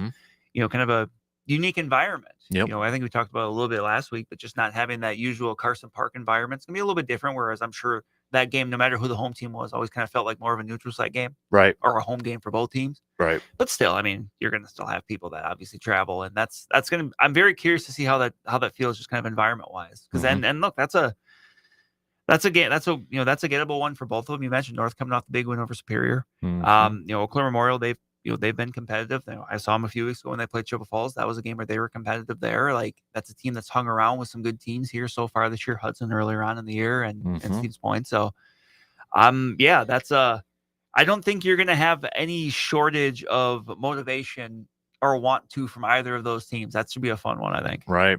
Before we get to the big 8-man one, what are some of the other matchups? Kind of week 5 already? Yeah, week 5. We are at the man. we are at the halfway point of 11 player. We're actually starting the second half of 8 player. Man. So, right. but yeah, on the big rivers, a couple big ones tonight. Hudson, Stevens Point. That's kind of a fun. That's a long distance travel. That's a long travel. Hudson making the trip east to Stevens Point, but that's a crossover game, meaning that counts in the conference standings for both those teams. Mm-hmm. So, that's a good one to have on your resume if you get that win there. River Falls, unbeaten. New Richmond fell to Hudson last week, still highly ranked. I mean, I saw River Falls last week when they played Chippewa. I mean, that's a big physical River Falls team that's got some speed to it. I mean, last week Chippewa Falls, they were up on, they took a lead in the second half. I mean, I mentioned Chippewa Falls. I mean, that's a team that they have played very well against some really good teams. They played Stevens Point at the start of the year. That was a 1-score game in the third quarter. Against New Richmond, that was, I think, a 1-score game at halftime. Last week, they're beating River Falls in the third quarter. Those are 3 teams that start today with a combined record of 11-1. Wow. All those, Chippewa Falls end up losing those games, but they've hung with these teams, especially as a younger, more inexperienced team. That's a good sign for Chippewa. But at some point, you want to be able to find a way to kind of close that out. Now, the thing with Chippewa, though, is that schedule isn't getting easier because now Rice Lake comes to town. And that's a Rice Lake team that, kind of got off to a little bit of a slow start last week against Menominee. Menominee came out of the gates really strong, but then they turned it on. And, with Rice Lake, you're going to get that triple option. You're going to get a team that just doesn't make many mistakes, and that's going to grind you out. So you love the triple option. I love it. Like, it's always so fun to watch. I ran it in practice last night with my 3rd graders. Nice. And it's like, Rice Lake is just one of and they're one of those teams that does it as well as anyone. Like, I think of even back, I'm feeling old now because it was roughly a decade ago now, but like when Stanley Boyd faced Amherst in the playoffs, and that was when Garrett Groshak was the quarterback there. Tyler Biadasz was playing for Amherst before they went on to play at Wisconsin. Like, just watching, like, there's few things to me in sports that are funner to watch than a well-run triple option, just because you have to. And I've had this conversation so many times over the years with Chippewa coach Chuck Rakovic, and he mentioned, like, it takes 11 players. It takes 11 players on defense to try to contain it, because all it takes is one person that tries to do a little bit too much, and you lose your assignment and someone's gone. Yep. That's a good way to put it. So that's a big one there. You look in the Dun St. Croix. You've got Boyceville and Clear Lake. That's an interesting one there. Cadott takes a trip to Spring Valley. Cadott coming off a tough loss to Grantsburg, a state-ranked Grantsburg team, but that's still a much improved Cadott team. Spring Valley, that's a team they've had some fun battles with over the years. Spring Valley's always solid there. So, that's one you're going to have to maybe keep in mind on. That's a crossover one too. Those are,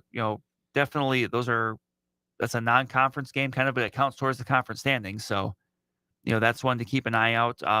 Couple games in the Dairyland, got Cochrane Fountain City playing Blair Taylor, Pepinalma, both, they're ranked. They're going to play Melrose Mindoro. So, you've got some big ones on deck here. Yeah.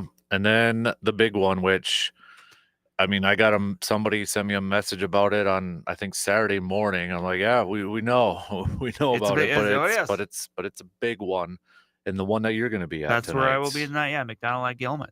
That's we put it out to the fan vote this week, and the fan, that's where they voted me. They want me to make the trip over to the Taylor County, the western side of Taylor County. Yep. So we're gonna have McDonald at Gilman. That's number 1 versus number 2 in the Bound Wisconsin 8-player state rankings. Gilman number 1, McDonald number 2. Both those teams have been absolutely dominant so far. McDonald coming off the shutout win over Owen Withy last week. Gilman started the season with a shutout win over Owen Withy. I mean, these are two, in my opinion, these are the 2 best 8-player teams in the state. So far, obviously, that's what the coaches' rankings say. But I'm looking forward to this game because, especially given how the weather looks, this could be a slugfest in the slop. Which, you know what, I'm all for. But to me, I think it's just going to come. To me, it's going to be defense. Both these teams have had excellent defenses. I think they've each had 3 shutouts on their resume through 4 games, if I'm remembering correctly. Both these teams can run the ball. Both these teams will spread it out a little bit as far as who they give the ball to. They're not just kind of a one back offense. So I'm curious to see just how these defenses go up against these, which is obviously by far going to be their most significant challenge of the year. And this is a big matchup, not just for who wins and who's number 1 in the state rankings, whatever. Not just because the winner is going to have a inside track on the North Central East Conference Championship, but also for the postseason pairings. I mean, whoever wins this game, will have the inside track on possibly being a 1 seed. There's still obviously 3 weeks for them to go after this, so I'm not gonna say, oh, they've got it, because you never know. But obviously that's gonna bode very well for them. And keep in mind, next week is the first week where we get the rankings from the WIA as far as the playoffs go. So teams that starting after this week will be able to start to kind of chart their progress. Okay. And this will be a tremendous resume enhancer, because both these teams already have really good resumes. But I'm kind of curious to see what that looks like. Is it possible, because you just mentioned these are, in your opinion, you think the 2 best 8-man teams in the 8-player teams in the state, is it possible they could meet for the championship, or are they going to be on the same side, do you think? That's a good question. Because I could see a world where, whoever wins tonight, and say that one's 8-0, one's 7-1, and they just, they're dominant after this. I could see a world where maybe they're put into different regions. So it might be a thing where maybe they would meet in the semis. And to me, that would be fair. Like, even if I think they're the 2 best teams, like, I understand that sometimes, the best 2 teams don't always meet in the state championship game. But the biggest thing I would like to see, assuming it bears out that way, is that they're not in the same, I would say, group of, because there's 32 teams. So like the same group of 8, essentially. Gotcha, so you're not like one's a 1, one's a 2 in the same region. I would not, that would be a bummer to me, because to me, that's at least a semifinal game. That's not a quarterfinal game, in my opinion. But I mean, we'll just have to see how that looks. And it's possible, I mean, because your sections are always seated like Northwest, Northeast, Southwest, Southeast. So it's possible that maybe Gilman is Northeast. If there's no other power, It'd be right on that border there. Yeah, it would. And that's kind of the thing. It's because, I mean, McDonald is going to be, you figured Northwest. It's possible just with the way, because remember, like, these 8-player teams are not divvied up equally around the state as far as where they are. Right.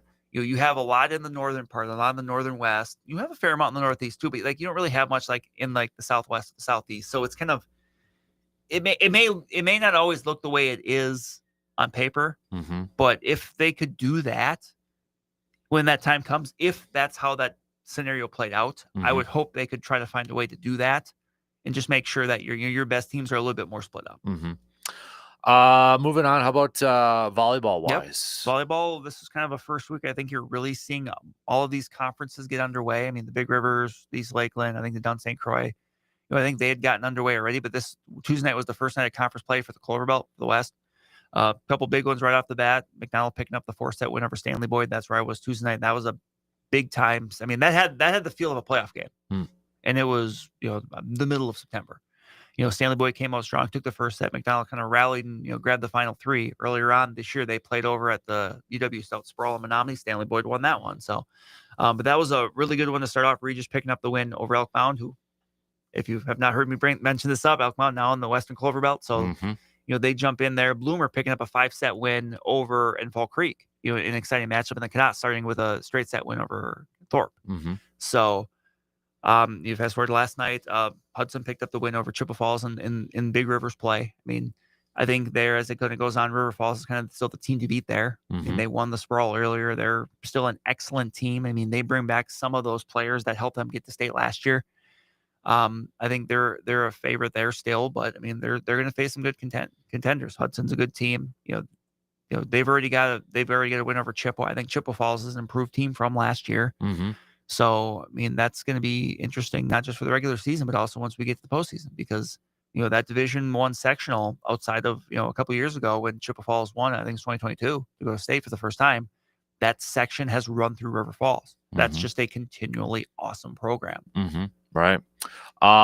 Soccer wise. Yep. Soccer, we're well into the throes of that as well. You look at the Big Rivers, always starts with Hudson and Memorial. I mean, for that there, but we're into soccer, we're into cross country. We've had some meets coming up. I know last weekend we had the in Menominee. Menominee hosted their Menominee Relays, which is kind of a unique thing for cross country. But you had Menominee there; they won the girls' championship. Bloomer was second. Bloomer kind of getting a look at that course because now the Bloomer girls are Division I, so they had a chance to compete. They took second, so encouraging outing obviously for them going up. Kind of stepping up the competition. All right.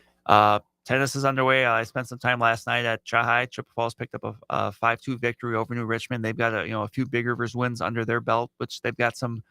Earlier in the week, Menominee defeated them, but Menominee, Hudson, Eau Claire Memorial, those are generally boys and girls tennis are the kind of the class of the conference there. Mm-hmm. So and even girls golf. Like next week, we're into conference play or I was conference just going to ask. Okay, yeah. 18-hole tournaments for conference, and then once October starts, that's when girls postseason begins for Mm. girls golf. Yeah. So I mean, it's kind of crazy to say, but you remember back when football started their season for practice, not that long after girls golf did too, and they started playing earlier. Mm-hmm. Obviously, girls golf, golf is a little bit more reliant on Mother Nature being kind. Right. So, yeah, we're gonna get in there. I mean, the Big Rivers this year has been kind of a fun back and forth. You've had a bunch of teams kind of jockeying for position at the top, and going into next week, I mean, it kind of comes to a head there. Yeah. Good stuff. I know Blue Gold wise football, they're going to look to stay undefeated. Yeah. They're at Carson Park tomorrow. Martin Luther coming over. If the Blue Golds win, they'll begin the season 3-0 before homecoming in a couple weeks, where they'll open up WIAC conference play against Stout. That should be a really good one. Boy, having that game on homecoming, my goodness. Right. Not that the War of '94 game ever really needs any more extra juice to it, but you get a couple teams that have had some good start. Yeah. I mean, obviously, Eau Claire be excited for homecoming. I'm sure Stout would love nothing more than to ruin Eau Claire's Exactly. homecoming. So, yep. And Stout's got University of Northwestern, the Minnesota one, for football.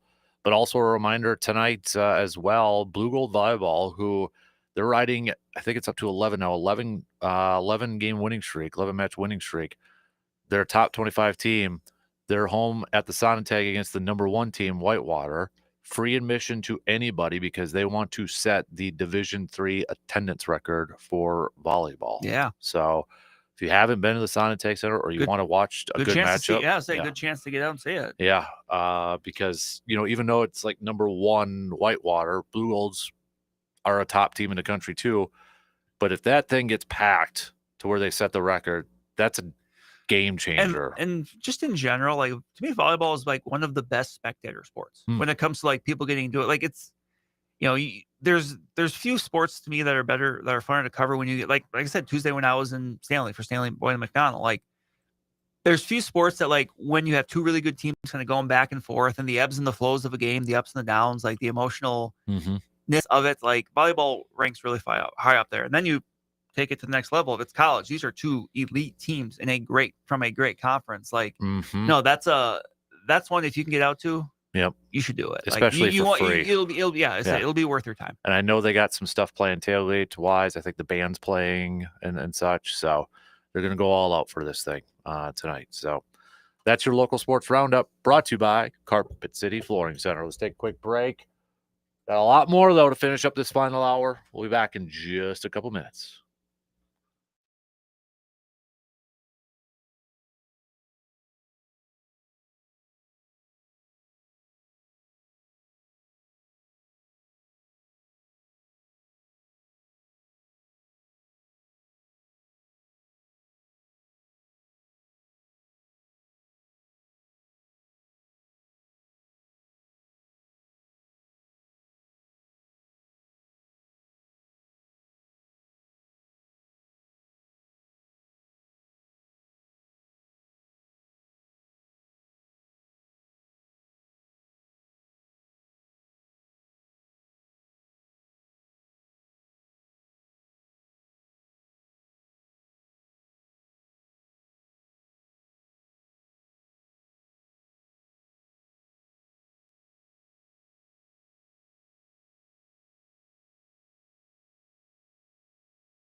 This Sunday, we're going to be hanging out at the VFW Post 305 for Packtoberfest. Fun starts around 9 a.m., but VFW Post 305 will have their breakfast buffet going on. We'll have some brats on there, too, from our friends Mike's Star Market. First 35 for the tailgate party will receive a complimentary Oktoberfest beer. Have some giveaways. Got some Packtober pins and such. We'll do a pregame show starting at 10 o'clock, going to 11. All the fun goes up to kickoff at noon between Green Bay and Cleveland. So that's coming up this Sunday, VFW Post 305, Star Avenue in Eau Claire. What has been your, so far, I know we just started week 3 last night, but 2 weeks into the season, maybe your biggest surprise or biggest shocker? What anything kind of standing out to you the first 2 weeks of the NFL season so far? I can already say the biggest thing I was wrong about. And that is Carolina. I put some eggs into the Carolina basket this year, and so far it's been ugly. Yeah. Yeah. I don't know. Like, otherwise, like, I mean, I think maybe and part related to Colts. Colts is a good one. I think I probably maybe underrated Tampa Bay a little bit. But yeah, you said Colts. I mean, that's a couple good wins for them to get right off the bat. Yep. And kind of Daniel Jones going off that. You know, he's been good. Yep. No, I would agree. The fact that they haven't punted at all in the first 2 games, that's amazing. So, but I would put the Colts up there. I'm glad you mentioned Tampa because I was thinking about this the other day, and kind of going. I can't remember what we were talking about a little bit earlier, but just when a player's in a good situation, in a good franchise, and such. Baker Mayfield's career gets drafted number 1 overall by Cleveland. Not working out. And he was bouncing all around. Went to Carolina to have a quarterback battle with Sam Darnold. At one point, it was him, Sam Darnold, and P.J. Walker. Yeah. And now we're out. So he gets released. Rams pick him up because they need a quarterback. And I think Packers even played against him and such. It's like, it sure seemed like he was destined to be a backup because then he signs with Tampa. Oh, you're going to have a quarterback battle between you and Kyle Trask. And it went up to the end, apparently. And now you're looking at him as a solid starting quarterback. Yeah, he's our guy. He's, but I think that is just an example again where these teams, if you're not put in a good situation or, because Baker Mayfield was literally maybe one decision away. If he didn't sign with Tampa, one decision away where he might just be a career backup at this point. Yeah. And I still wonder about Trey Lance. Did he even get a fair shot in San Francisco? I don't know. Or even Mac Jones. Yeah. I mean, New England was poo-poo. Right. And even though he actually had a pretty decent rookie year. They went to the playoffs. Yeah, and then it all kind of went to heck. But, I mean, given what we know now, I don't really put a whole lot of that on Mac Jones. Yeah, I agree. I agree. So it's just, I was thinking about that the other day. Just the career trajectory of Baker Mayfield and how close he was to really being a backup, I think, in this league. So it's just remarkable. And I think it's a good reminder for a lot of fans and people to for these guys, because I honestly feel like too, another example could be like a Jordan Love. If he was drafted into a bad situation or maybe started too early, would he still be around? Yeah, because he was looked at when he came out as someone that needed time, right? A really physically skilled player, but he needed time to develop and be refined, and that he got that in Green Bay. If he goes to the Browns, or I know at that time the Colts were interested, or possibly. The Colts, he might not get that, right? And it's just, and it might be a little bit more Trey Lance than what we've seen out of Jordan Love. Yeah, I agree. So. Definitely the Colts for me. I mean, now you're looking at that AFC South with Houston being 0-2 and the Colts now 2-0. And I don't think the Titans are going to be in there. And I don't know about the Jaguars they're 1-1, but I mean, they're kind of in it. So yeah. When do you think, because you hear coaches always say, give it 3-4 weeks into the season and such. Do you buy that still? Yeah. Yeah. I do. I mean, it's different for everybody. Like, I think the first 3 or 4 weeks will be a little different for Minnesota, just because of who you this. I think who you play in your schedule matters too. Mhm. Like, not everyone has the same road to start the year, Right. but you do need to give it some time. Mhm. But I mean, part of the reason why the NFL is the NFL is like there's less of that. Mhm. Because we can do that in baseball. You can do that in basketball because baseball are 162 games, basketball there's 82, Right. football are 17. Mhm. Yeah. So disappointing. Kind of, we mentioned it a little bit with Carolina. For me, probably Houston. Probably for me. And I think another one, like a surprise, another pleasant surprise, like not so much that they're 2-0, but like just how good they look was Chargers. Yeah. Now you got a lot of people saying Super Bowl for Chargers. I don't know if I'm on that bandwagon. Yeah, I don't know if yet. I go that far, but like, and the thing about Jim Harbaugh is this: like, obviously he has his eccentricities.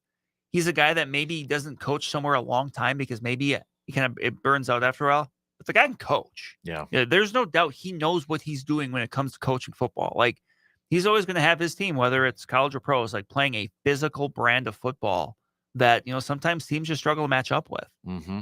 Right.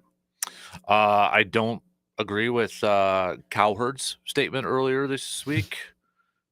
You know what I'm talking about. I think I'd seen where he said when you combine college and pro, it's not Lombardi, it's not Belichick, it's not throwing out big names. He said Harbaugh's his coach. I'm like, well, here and the thing with that is, like, remember before the year he won the national championship, people were what were people talking about with Jim Harbaugh? We can't win the big one. yeah. And then suddenly he wins one, and he's the greatest coach of all time over those guys who have won many. Like, I understand the, if you want to make an argument, hey, the guys had success at college and the NFL. Right. Yes. But you cannot say he is the best of all time at this point in time. Right. You can't. I cannot. You want to say, look at the success. Because there's one college championship. Right. He went to the Super Bowl and pros, but he lost. Right. Yes, he had success at Stanford. He had success with the 49ers. He had success with Michigan. He is a very, very good coach. Right. Say he's the best. No. Right. That's a bridge too far. Yeah. I can't do that. I can't. I get what he was trying to convey. Like, wherever he goes, he has success and they win. Yep. But if we're going to say, that almost goes against the argument then of Tom Brady being the best quarterback of all time. Because if he's going to say Harbaugh because of the success, without the championships, though, he just has the one. Then in the same breath, we could say Aaron Rodgers is the best quarterback then, because if he's the best thrower of the football, right. Then he's the greatest of all time. Yeah, you can't. In trying to judge who is the best at something, you can't use different criteria. Exactly. For different people. Yep. So if he thinks Brady's the best because of the championships, well, wait a minute now. Right. Let's back up now. Why is it different for a player versus a coach? So, and let alone all the other stuff that goes along with Harbaugh and some of the other coaches that are on that list. But all right, let's take a quick break. I'll throw this out.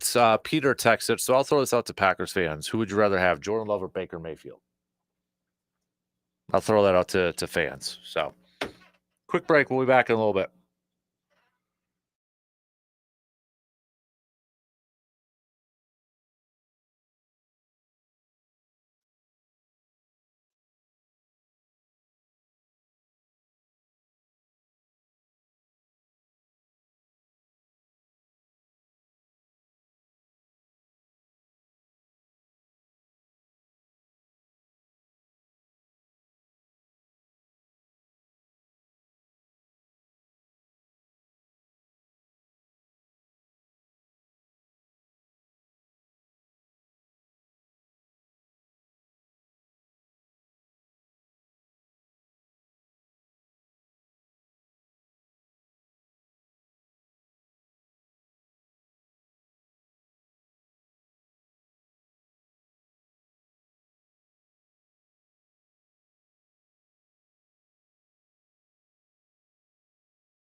Brewers getting set for a 3-game series on the road, visiting their friends, the Cardinals. I was a little surprised it was a night game last night, too, and then they got to go. I'd seen kind of speculated maybe just with being back in school, maybe an attendance thing, because I think the Brewers set that. So, and generally you're on getaway day. You're leaving. You usually have an afternoon game, but maybe just trying to help, And if it was probably further away for travel, it might have been different too. I mean, St. Louis, true. So, but if you are into, this weekend, I called it moving weekend, to use a golf term, because maybe there is that potential of that. A lot of things would have to go right, obviously. But if you're doing some scoreboard watching, you've got Philadelphia visiting Arizona, and Arizona's, I don't know, I mean, they're still in it, so I would imagine the Diamondbacks are going to give a run for the money for Philly. Cubs-wise, they're going up against a team that's in it too, the Reds, which the Reds got the victory last night to help lower that magic number down for the Brewers. So, I don't know, maybe kind of a moving. I mean, it is possible this weekend the Brewers could win a division. Again, a lot of things would have to work out their way. Even if they swept it, they would still need some help from the Reds. Yeah, the magic number is 4. So any combination of 4 Brewers wins or Cubs losses. Yep. I mean, it could be 2-2 at that point. I don't think they could clinch the Central or not the National League overall this weekend, because that's at 6. No, they're 6 up, or that magic number is 6. So remember, that's also with having the tiebreaker on the Phillies. Right. So that wouldn't be able to happen this weekend, but potentially early part of next week when the Brewers go late in San Diego. Yeah. So, but I kind of like the term moving weekend here for the Brewers, even if it just moves a little bit closer and closer to this thing. But tonight's going to be an interesting one because you got Sonny Gray on the mound for the Cardinals, and then Jacob Misiorowski. I feel like Jacob Misiorowski, I'm at the point of what version are we going to get with him? Right. Is it going to be the one that we saw a couple weeks ago where, 7 innings and such, or a shorter stint? Is it a little bit of a wild card at this point with the Miz on the mound? This is the pitching matchup we saw last Saturday, right? Mm-hmm. Where, obviously Misiorowski kind of got hit more as the game went on, and Sonny Gray got good numbers over the years against the Brewers. So, but you're right, like Misiorowski's probably got 2 more opportunities as a starter and kind of, showcase himself to whatever role they're going to use him for. Yeah. And I know Sonny Gray got off to that fantastic start to the season this year, right? I mean, he was I think he opened up the season really well, and now he's 13-8. He's got a 4.43 ERA. Did get charged with the loss in that Brewers game back last Saturday and such, but he's always the pitcher I think of if you got good mics on TV, you're going to hear Sonny Gray pitch with the grunting and that, but he's a veteran. They've gone through it before. I mean, I feel like Sonny Gray's played for the Brewers at this point for how many times he's been rumored as a trade target and such for the Brewers over the years. But then you get Chad Patrick, the TBD. Do you think that's going to depend on how the Brewers do in these two? Whether it's going to be like a bullpen or bring somebody up? Yeah, maybe like Eric Fetty. Yeah. Who's still, I think, stretched out. But yeah, I think probably. At some point, when do you think we are going to see Robert Gasser? It could be as early as Sunday. It could be one of those things where, Fetty starts or Gasser starts, but Gasser is only stretched out for a few innings. But those are kind of your 2 tag team guys. Mm-hmm. I mean, I'm very curious to see him. I mean, he started off, his career just on a fantastic note. Ooh, okay. So I'm curious to see him now kind of in a relief type of role to see if he can pick up where he left off. Right, and he's done well on his kind of rehab / minor league stint. To kind of project a little bit, Brandon, to look forward, in the next couple of years. I mean, I won a World Series, obviously, this year and focusing on, but I mean, you look at the young starters on this staff, and now you throw Quinn Priester into this. You throw Chad Patrick into this, who's probably going to get some bottom end rookie of the year votes, I would imagine. Chad Patrick, 4th, 5th, whatever. You throw those 2 in there. You throw in Misiorowski, who's probably going to get same. You throw in Robert Gasser in there too. Logan Henderson. That's 5, and they've pitched in big moments already too. I mean, wasn't it Robert Gasser pitched in the first Cubs series with Craig Counsell, first game, and got that win? I mean, with the emotions in that. So next few years could be a lot, and you control a lot of those pitchers. Right. I mean, those guys are they're young, and yeah, they're still early on in their career, so they can stay here if you want them to. Mm-hmm. And yeah, even like with the Turangs and that's who's still arbitration, that money's going to go up a little bit for arbitration. But the fact is, you still control them if you want to control. You know what I mean? So I don't know. I even this year, focusing on this year, but how can you not be bullish for the next few years with the Brewers? Because a lot of their core guys are still under control. Right. Man, what a good time to be a Brewers fan. I just hope. I want to ask you this, and I don't want to kind of insinuate this is going to happen. What has to happen? Let's say the Brewers finish in first. What has to happen for you to define the season, bare minimum, a successful season? My first thought was NLCS. Okay. Because if you're the 1 seed and then you go in the playoffs and then you lose to, I think it would be the Cubs or the Padres. Yeah. I mean, I don't think anyone, given especially the last few years, no one would look at that and say, "Oh, it was a success." Even if they set a franchise record for wins and whatever. You got to win at least one series. Yeah. Because that's going to be the conversation if it happens that way. Right. And I would understand it. I would get now. Some are good. I'd probably say World Series. If you finish first, you got to get to the World Series. That's fair. And I think that's fair too. I just think the National League is really good this year. Right. But it makes it even more impressive that the Brewers are the top spot too. So. And they won the season series with the probable division winners in the West and the East. Mm-hmm. The only one they did, and it was Cubs. Right.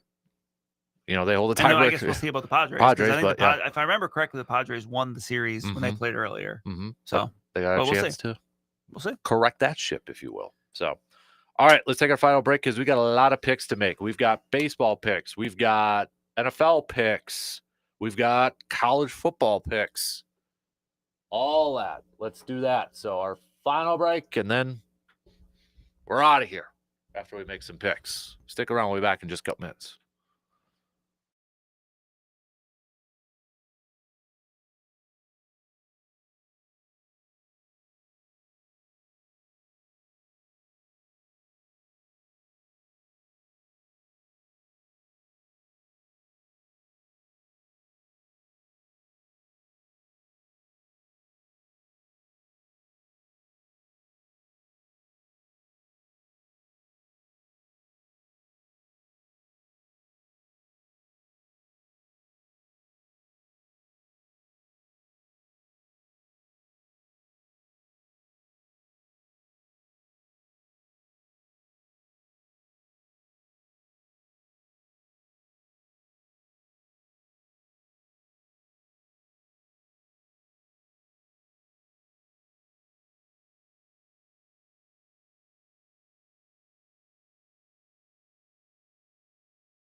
All right, let's wrap it up. We got a lot of picks to go to here. Let's start off with baseball, shall we? And again, these are going to be series ones here. And I know some kind of already got underway, like Cubs and Reds and that. But we'll start off Atlanta. Detroit just got swept. They did. I'm going to say they bounce back. Yeah, I'm going to go Detroit in this one, too. How about with the one that started off yesterday, the Reds eking out a 1-0 victory against the Cubbies?